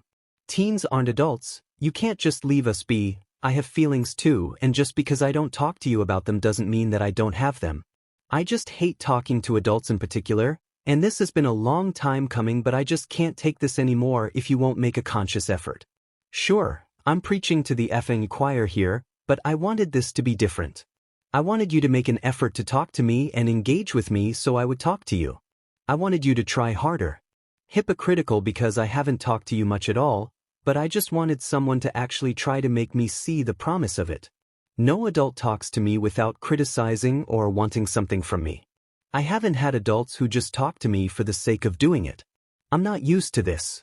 That's why I wanted you to convince me otherwise. Hitoshi dash. It's not like foster parents. You actually adopted me and you want me to consider myself your son. Well, newsflash, that's not happening anytime soon. His heart hurts. His dead parents probably wouldn't like how he was talking. He can barely remember his mother's voice, but he can imagine it would be slightly disappointed if she could hear what he was saying. His dad would ruffle his hair and take him to get some fresh air to calm down. Neither of them are here, and neither of those things will happen. It's just him, in the living room, with two people who want to care for him but do a terrible job. He should be ashamed of himself for what he said, because half of it is his own effing fault, like everything else. Hitoshi. He looks up from the carpet, and barely manages to pull his fingers away from his shirt. Little crescent moons decorate his palms, and he realizes he did that through his shirt. Hitoshi, I'm glad you decided to talk to us about this. I didn't know talking about it made you upset, and I should've. This won't happen again. This isn't a business meeting. I'm your kid? Act like it. Shoyuta blinks, and looks to Hisashi, who looks like he's about to cry. Oh great. I'm sorry I didn't try harder to talk to you. But, you were right, I wasn't going to know you wanted me to talk to you more because you wouldn't talk to me. I'm sorry that we discussed the USJ around you, but I can't apologize for not knowing that you wanted me to talk to you more. I had no way of knowing, and yeah, we might not be the best parents, but I'm trying, and so is Shoyuta. We didn't just adopt you because you're going to age out. We noticed you as one of the only kids in the home that didn't pester us with questions, but you knew who Shoyuta was. We thought you'd be happy with us, and I'm sorry that we've done things that upset you. We're trying. Hitoshi. He's being truthful. That part is obvious, anyway. It's too bad he can't make himself believe that he'll ever have a place here. I know you want a kid who loves you and thinks the world of you. His voice breaks, and a hand reaches up to wipe at his burning eyes. That's just not going to be me. And I'm sorry, you deserve better than me. I won't be hurt if you put me back up in the home after this, I completely get it. He runs from the couch seconds later, even after Hisashi's panicked yells. He can't be here right now. Not after what just happened. He discovers he's crying, and as one hand reaches out to grab his backpack, the other pulls the door open and then reaches for his shoes. Shuta's voice is barely discernible over Hisashi's loud voice, but he can hear the simple, "Leave him be." The outside air hits his face, and the smell of coffee that torments him even when he's not around finally fades from his head. He hopes Kayama won't mind that he's in tears. He doubts he could stop them at this point, anyway. Izuku? Sweetie, someone's knocking on the door. Pausing from his painting, he puts down the paintbrush and starts the walk to the door. His mom is in the middle of making dinner, messing around with who knows what, if the clanging from the kitchen is any hint. The paint will come off the doorknob, so he doesn't hesitate in swinging it open. He's half hoping it's not who he thinks it is, and that his talk with his parents went well, but he knows Shinso better than that. Hey! He greets, and from the look on Shinso's face, immediately knows things didn't go well. He pinky promised that he wouldn't ask, so the only thing he can do is let Shinso in, and shut the door behind him. Sorry that I'm covered in paint, I'm trying to follow a really old pre-Quirk instruction video, but painting trees is harder than I thought. There are far too many happy accidents on my canvas. It's fine. Thanks for letting me come over. Shinso kicks off his shoes, and carefully scoots them over to the wall. Izuku feels terrible just by looking at Shinso. He can't be sure if it's because of the dried tear stains, or the red-rimmed eyes, or the fact that Shinso just looks sad and there's nothing he can do about it. Hey! He places a hand on his shoulder, and watches as the wary lilac gaze trains on him. You can come over whenever you need to, no matter the situation, okay? And I'll never ask questions. Think of this as a safe place, okay? Shinso barely manages a nod, and starts to sniff. He's crying again, and Izuku doesn't know how to handle other people crying. So, he brings up a person who's seen him cry hundreds of times. Come on, you want to meet my mom? He gets a nod in return, and Izuku starts to walk through the apartment. She's making dinner, I think. Either that or she's waging war against something in there with pots and pans. Nemuri looks up as the two of them walk in, and smiles brighter than any smile the two have seen in days. Hi boys. You must be Shinso. You can just call me by my hero name, if you'd like, since it's probably going to be difficult because you already call my boy Kayama. Whatever you'd like me to call you is fine by me, he says, and Nemuri drops one of the dish towels and walks towards the two, before stopping in front of him. Is it okay if I hug you? You just look like you need it, sweetie. Izuku sees the conflict waging war in Shinso's eyes. From what he'd guess, Eraserhead is not a hugger. Present Mike probably won't give them to Shinso either, from fear of being rejected, so he doesn't offer. Who knows how long it's been since he's gotten an actual hug. Sure, I guess. Nemuri acts immediately, pulling him into a hug. Shinso's frozen at first, posture stiff and hands rigid, but within a few moments his hands drop and he carefully hugs back. Izuku can only watch, the worry that's pricked him since Shinso went home lessening the tiniest bit. He doesn't want to see his friend sad, and if he can do anything to help him, he will. Now, I'm going to finish dinner and then I have to go to my agency and do some paperwork for UA. I might not be back until you two are asleep, so if you need anything, don't be afraid to ask Izuku. She turns to her son, pointing a finger, and I swear, if you make him sleep on an air mattress again, I'm taking away your riding with. Snipe in the morning privileges. She wouldn't dare. It's not my fault. He protests, and Shinso watches the interaction with the hint of a smile. He refuses to sleep in the bed. I tried making him last time. Well, try harder. Shinso isn't spared from her wrath, though, as she turns and points that finger at him. You better sleep in that bed, mister, or I'll rearrange seating in class and separate you two. Fine by me. Shinso says, and Izuku clutches a hand to his heart. Betrayal. You wound me, Shinso. Good. Nemuri seems satisfied with their banter, and turns back to whatever vegetables she was chopping. Come on, you can drop your bag off in my room. It's a while until midnight leaves, and Shinso is trying to act as normal as he can. He doesn't want Kiyama to ask about it, but he does want to talk about it, and then he doesn't know. He has to face one of his dads in class tomorrow, so no matter what, this one night is the only break he's going to get from the consequences of his actions. So? Shinso? Kiyama's gentle voice is the thing that finally snaps him out of his reverie, and he blinks his eyes to clear the fog from his head. His friend is watching him, worried gaze following his every move. Are you okay, Shinso? No, he's not. Fine. How are we doing this sleeping thing? He answers and carries his bag from the floor to the dresser. Kiyama doesn't question, because he made a promise earlier that he wouldn't. Regardless, Shinso wants to talk about it. He just doesn't know how. You're taking the bed, and I'm sleeping on the mattress. You're staying here, and because I'm letting you, you have to sleep on the bed because I say so. He answers, lifting the sheets and gesturing to it. Guess they're going to argue again. No. That's your bed, I'm not taking it. Kiyama frowns and for a second, looks regretful. For what? He doesn't quite know. Shinso, he walks up to him, feet dragging and gaze serious. I'm sorry that I have to do this, but you need it. Shimmering mist and lavender is all he sees and smells, and he can only manage to open his mouth to say something before everything fades off into the darkness that welcomes him. Izuku will deal with the regret of knocking Shinso out in the morning. He needs a good night's sleep, especially if things were bad to the point that he had to act like he wasn't about to break down at a moment's notice. Sleep well. He whispers and pulls the blanket over his friend. Shinso doesn't even stir. The rise and fall of his chest is the only movement coming from him. He needs the rest.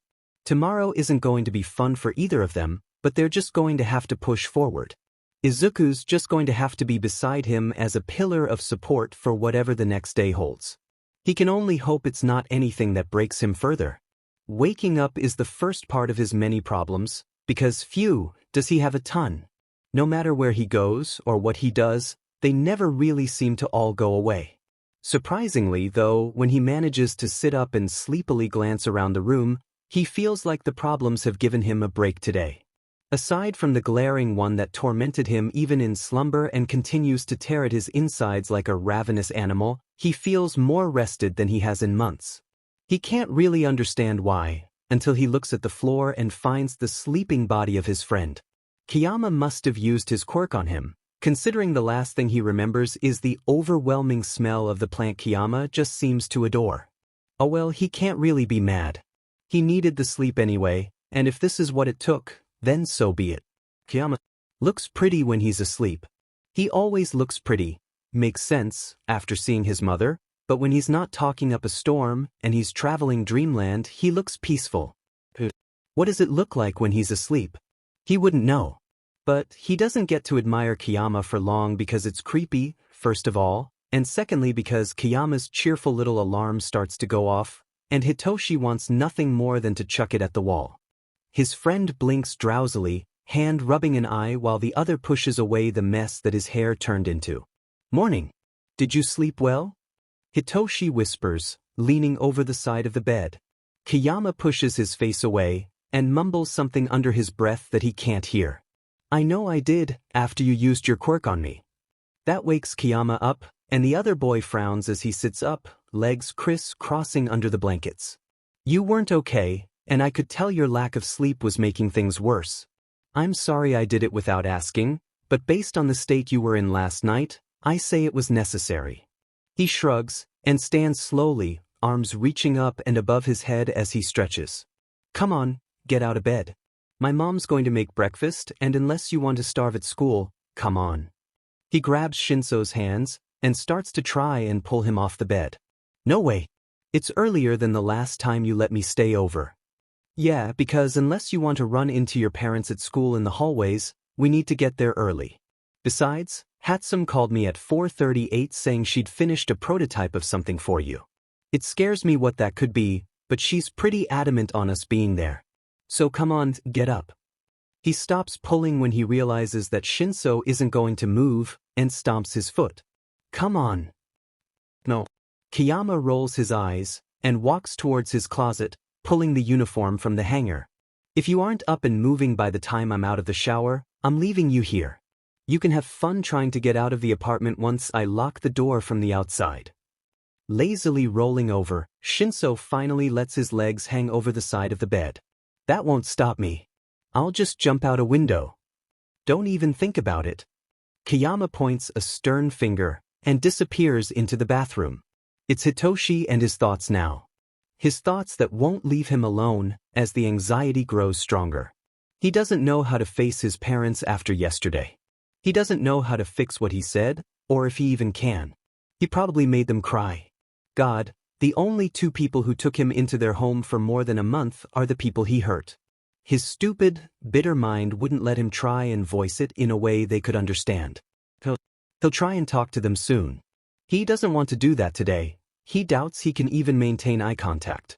He's embarrassed for running away. He's still hurting because of his lack of abilities to even get into the hero course, and he just wants to cry. He has to SCK it up and deal with it. He made his own bed and has to lay in it. Kiyama is a sweetheart, he really is, but this isn't something he can talk about with him. He doesn't want to impose, not when his friend has given him so much. Even being his friend is enough, and something he doesn't want to take for granted. He finally pushes off of the bed, bare feet hitting the chilled floor. He's just going to have to deal with it.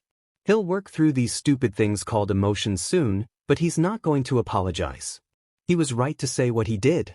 He's just, well, he doesn't even know if they're even gonna keep him at this point. He understands if he gets tossed back in the home, his old acquaintances will be happy to see him, and it's not like his only dream would be shattered, right? It won't kill him.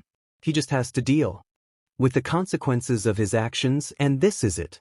Kiyama emerges from the bathroom a few minutes later, dark hair plastered to his forehead as he blinks through fogged glasses and smiles.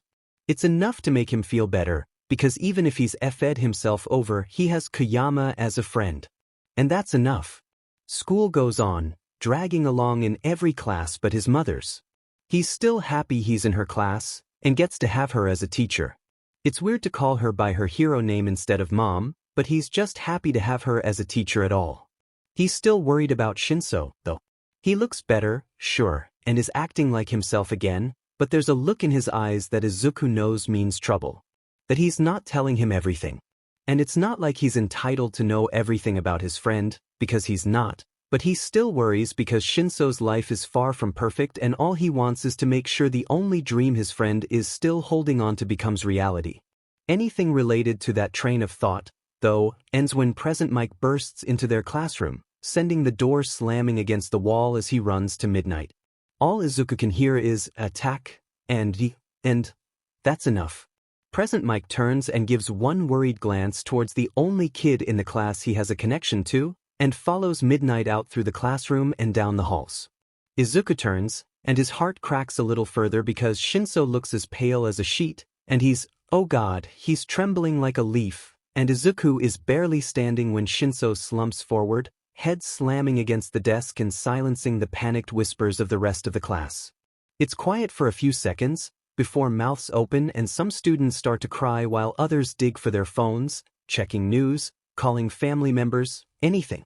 He has to stop this before it explodes, and becomes uncontrollable and a mess of emotional teenagers who don't have quirks suited to defend themselves. Oh, and no panicking. No panicking, okay? He barely manages to yell, and with a shaking finger, points to the door. One of you, go lock that and make sure to use the security locks. We're going to be fine.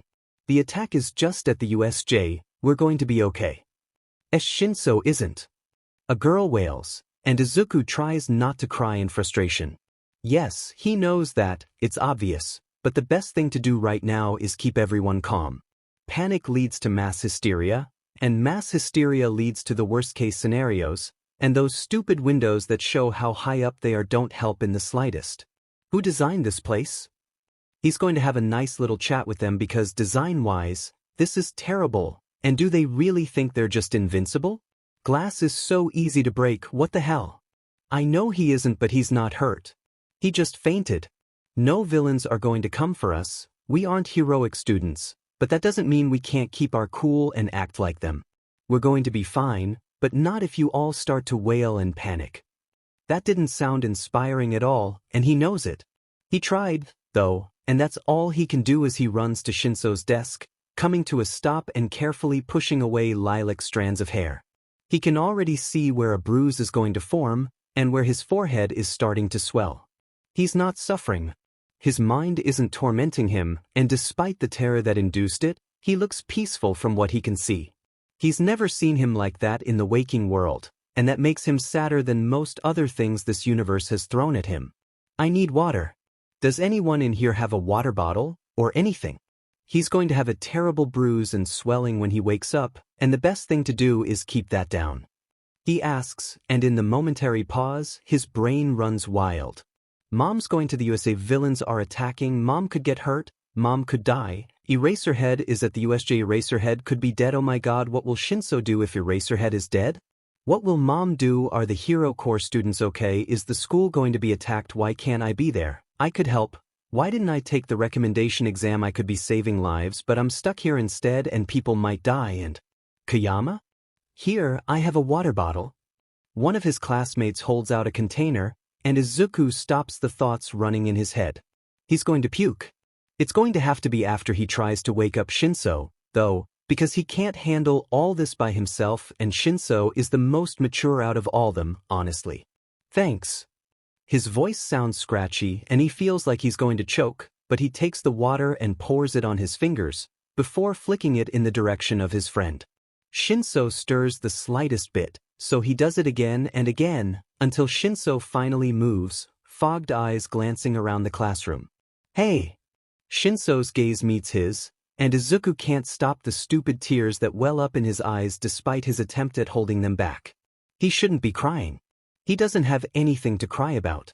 Never do that again, okay? Don't just effing die on the desk, yeah? He whispers, and Shinso mumbles something in return, something he can't hear but accepts anyway. Do we just sit and wait? Will any teachers come to get us? How do we know what's going on out there? A classmate asks, their voice worried. It takes everything Izuku has not to slam his own head into a desk, because now Shinso is going to remember what made him pass out in the first place, and he is not in the mood to have to worry about his friend going into head trauma. We just wait and hope that they're okay. The teachers are there, and I heard All Might is too. They're gonna be fine. Izuku tries to be cheerful, tries to be reassuring, but he knows his words come out as more of a question than a firm statement. His classmates recognize it too. There's not really anything they can do but wait. His classmates all have something in common, though. None of them have to worry about losing a parent today, or with Shinso. Losing both. There's nothing either of them can do but wait with racing hearts and worried minds, because this is the worst-case scenario for them. He doesn't want to lose his mom. He doesn't want Shinso to lose his other parents, the only people who've offered to show him the parental love every kid deserves. I was horrible to them. The whisper is something only he can hear, and as he turns from his spot in his desk to face Shinso, he tries not to cry further. I was so horrible.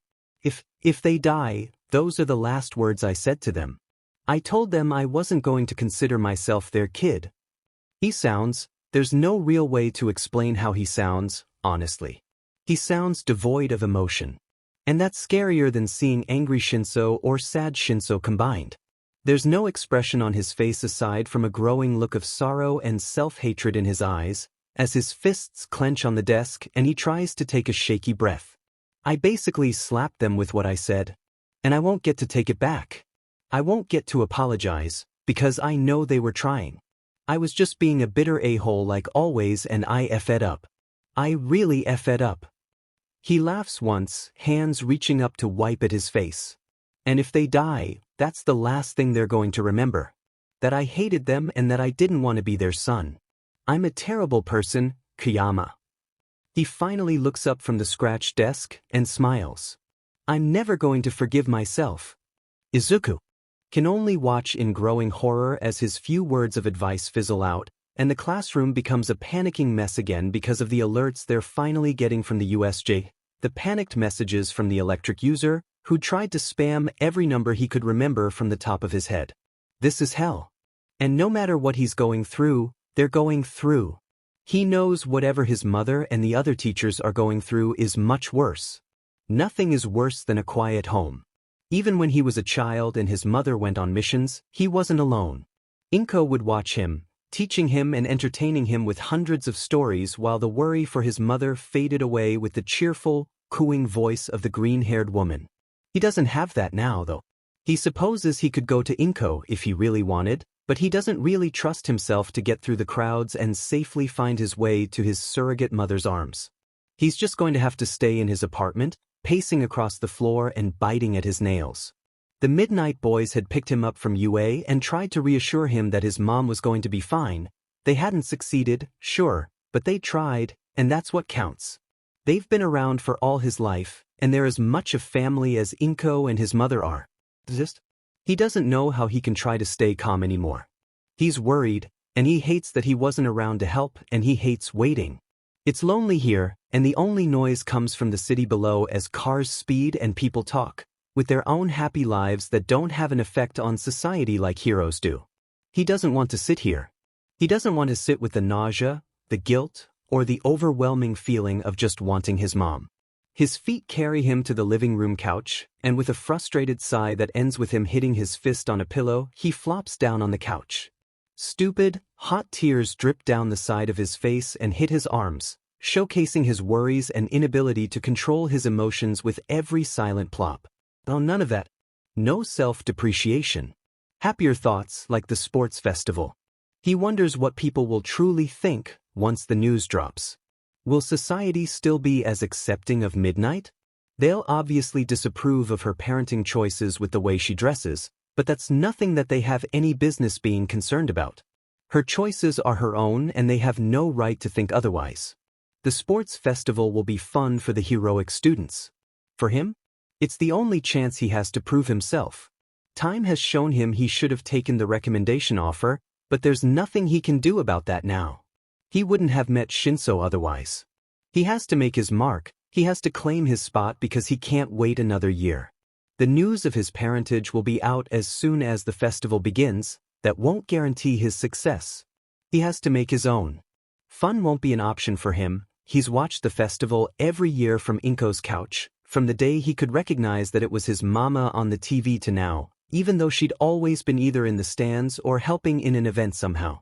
He has to pass the preliminary rounds and get to the one-on-one battles. Absent-mindedly tracing a pattern on the rug, he lets his mind wander further. If he gets into heroics, which class should he hope for? Katsuki is in one, so that might not be the best one to look into. Eraserhead is the teacher of that class, though, and he likes him. He's a cool person and seems like a great teacher, and he's his mother's friend. If Eraserhead isn't hurt or even worse, or dead. But on the other hand, Vlad King is the teacher of 1B and he seems really, really cool. Blood quirks are always interesting to see and learn from, and he pumps out strong heroes with big hearts and he's just cool. He always looks proud of his kids. It's not really his choice, though, so there's no reason for him to continue thinking about it. Nizu will decide where he goes, and that all matters on if he can make his mom proud and get into the top. He doesn't realize how much time has passed, or that he's half asleep until something soft falls on his legs, and it's with sleep-heavy eyes that he barely cracks them open, blurred vision focusing on someone he knows and loves. Mom! Nemuri freezes, hands pausing from laying the rest of the blanket over him. He stills for a few moments, glasses slipping down his nose as his mother blinks back at him. He didn't even hear the door open, he must have been more out of it than he thought. Oh my god dash, he struggles to sit up, feet kicking the blanket off to the side. You're okay, you're not hurt? Nemuri practically runs to the other side of the couch, and before she can even sit down, Izuku's stupid tears come back full force and he's crying. Hey. Bruised hands reach out to cup his face, and she carefully wipes away a tear. I'm okay. I'm so sorry I couldn't get home earlier. Things. They were bad. It took a while to give a testimony to the police force, and even then, I had to get to Recovery Girl afterwards. He hates that he's crying, because he's making this about him when it should be about his mother, but there's no option to really turn his tears off. What happened? Is everyone okay? More importantly, how bad were you hurt? Nemuri sighs, and she looks older than he's ever seen in the years he's existed. It's confusing, it's strange, and there's nothing he can do to fix it. I shouldn't tell you this because you're a child, and you shouldn't need to worry about things like this, but... She retracts her hands and places them in her lap instead. I can't shelter you from the world forever, or the evils that live in it. She smiles with sad eyes he's never really seen, and it just feels like a punch to the gut. Yeah, he knew this was serious, sure, but to see his mom's usually cheerful demeanor reduced to this? It's worse than what he thought. There's apparently a new villain league. They call themselves the most unoriginal, unclassy name I've ever heard of.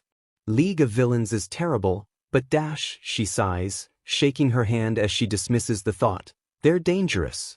They had this monster, I don't know how to describe it.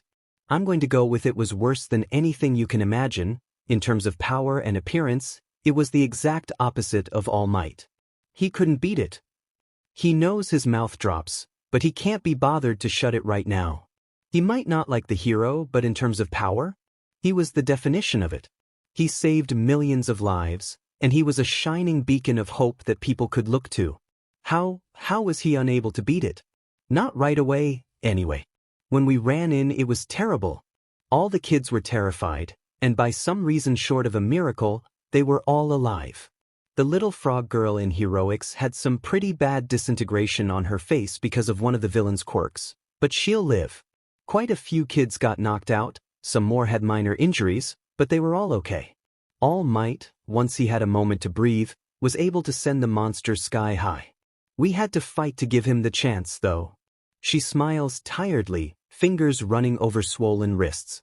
It was bad. And I couldn't use my quirk in that situation, so you need to know that you can't just rely on yours. I know you've heard it before, but we're going to have to really enforce it, okay? The bad people are still out there, and it was a bitter reminder for me. Today. The sports festival. With this, she frowns, but ruffles his hair with a bittersweet smile. I have no doubt it'll continue as planned, despite the attack. You have to be at the top of your game, okay, kiddo? He nods, and wipes at the drying tear tracks still painting his cheeks. I'm just glad you're okay, Mom. I was really worried, and I tried to keep the class calm, but I did a terrible job. I'm not like you when it comes to pressure. I did a bad job and I'm horrible at comforting people. You're not like me, and that's a good thing. You're you, and the last thing I ever want you to think is that you have to be like me. You don't. You never have to do anything if you don't want to. She says, fierce fire alight in her eyes. He can't even open his mouth to continue, because she's not done and she makes that oh so clear. He knows not to interrupt his mother in her tangents. You are not me. You're my son, And I love you so much, sweetie, but you aren't me. Everything I do, you never have to. You only do what you want to do. Be the hero you want to be. You don't have to listen to what anyone says, or their opinion. Just know that I will always be proud of you, no matter what you choose to live by. You're my son, and I'll always love you no matter what path you choose. She ruffles his hair again, and opens her arms for a hug. Obviously he returns the gesture, and as he scrunches his eyes shut, lets himself feel like a kid again. Nemuri's heartbeat is there, thumping in the rhythm it always has, and she hums the same little song she'd never told him the origin of. All he knows is it's something about clouds. Clouds is something his head feels full of as the drowsiness he'd been fighting kicks in full force, and his eyes gladly stay shut as his thoughts run to happier places in the different spins of reality that many people love to call dreams. Things were not okay for Hitoshi. Not at all. That was an understatement, honestly. Not okay was nowhere near the level of panic that he felt, but it's the easiest thing to say. He'd been left to sit in Nisa's office for hours on end. Kiyama had sat with him, of course, but when it was announced that some people were to pick him up, he'd regretfully given him a glance and followed out the door. He doesn't blame him. He would have left early too, if he'd had someone to pick him up. He had to wait alone in the office, with security cameras being the only thing keeping him from snooping through Nisa's drawers. Yamada had come flying in to get him, bruised and bleeding and refusing to answer questions as they ran through the hallways and towards the faculty parking. And after that, they'd arrived at the hospital and well, that's where he was doomed to be for now. His parents are okay. They're both okay, and while that took off loads of stress off his shoulders, the fact that his one parental figure is in the hospital after almost dying adds more right back on. He doesn't know how to apologize. Would it be easier now to do a test run in the hospital room, when he knows Yamada is asleep, or should he actually wait till he's conscious and awake? Thoughts aren't something his mind wants to submit to right now. It's a protest, a way of rebuking him for bashing his head in on his desk earlier, probably. But the smell of hospital anesthetic and beeping of machines don't do anything to help with the pit in his stomach that acts like a black hole, stinging in every other emotion that could alleviate the guilt and pain he feels right now. Yamada snores lightly from the chair, and Hitoshi fidgets in the chair. They're both out so they won't hear whatever word vomit comes from his mouth, and he wants to apologize now. He doesn't care if they don't hear. He finally shifts in the seat, and uncrosses his legs with a sigh. His voice comes out louder than he wanted, and it's with a wince and a quick look around the room that he finally forces himself to relax. I'm sorry for what I said to you. Aizawa doesn't answer, as he shouldn't. If he did, Hitoshi would probably scream and end up causing him to flatline or something. I shouldn't have said that. Well, his hand rests on the back of his neck, and he tries to whisper. When I said that I wouldn't consider myself your son, that was wrong. That he doesn't know what he's expecting. They're both practically dead to the weight. Bad example. They're both asleep, unconscious, etc. So it's just him and his thoughts. What I really should have said was that I need time. I guess? I don't know, okay? I don't know why I'm talking to you about this. You're both out so you can't hear me, but whatever. I don't know. I'm not just going to forget about my BRH parents and just accept you too. And maybe I should, but I don't trust adults. And you're gonna have to give me time, but maybe one day I can. There's tears on his face again. The coarse sleeve of his shirt wipes away the tears, leaving burning skin in its wake. It's what he deserves, and brings him back to the reality of the hospital room. Yamada snores on, and Aizawa remains as still as he was when he first walked in. Black against white, beeping echoing along the walls, everything in here is an opposite of the other and makes him really think. I was worried about you today. Both of you. You know, not many kids have to worry about losing their parents twice, right? He laughs, something not really feasible in a whisper, but it happens anyway. It's probably something he should talk to a therapist about, if he ever trusted one to not diagnose him with things he didn't need. He's never having anything to do with a muzzle again, not if it kills him. I thought I wouldn't get to say sorry. I haven't ever wanted to apologize to people before, really. I've wanted apologies. I wanted one from my dead parents for leaving me. I wanted apologies from the a-holes in middle school for the way they treated me, but I've never really given an apology. So this is a first for me because I know I crossed lines. I said things I shouldn't have. And you've given me so much and I've been a JRK about all this. And I'll apologize. This hurts to say, but it's preparing him for the real deal when he has to actually talk to them face to face later. It's a soothing balm to the festering self-hatred in his mind, and even if it's just a simple little apology, it takes away some of the guilt and pain he feels. So, I'm sorry, and I'm not expecting forgiveness or anything. And I know that I'm going to have to say this all again later, when you're actually awake and not almost dead, but whatever. I just had to say something or I was going to explode. It's weird sitting in a hospital when both of you are out. I can't do anything but talk anyway, so. He shrugs and pulls his knees to his chest, or at least attempts to, and sighs. There's nothing more to do. The cats need to be fed at home, but his only ticket there is asleep in the chair next to him, and based on the fight they'd both nearly died in, he needs his rest. Sitting in this chair for a little longer won't hurt.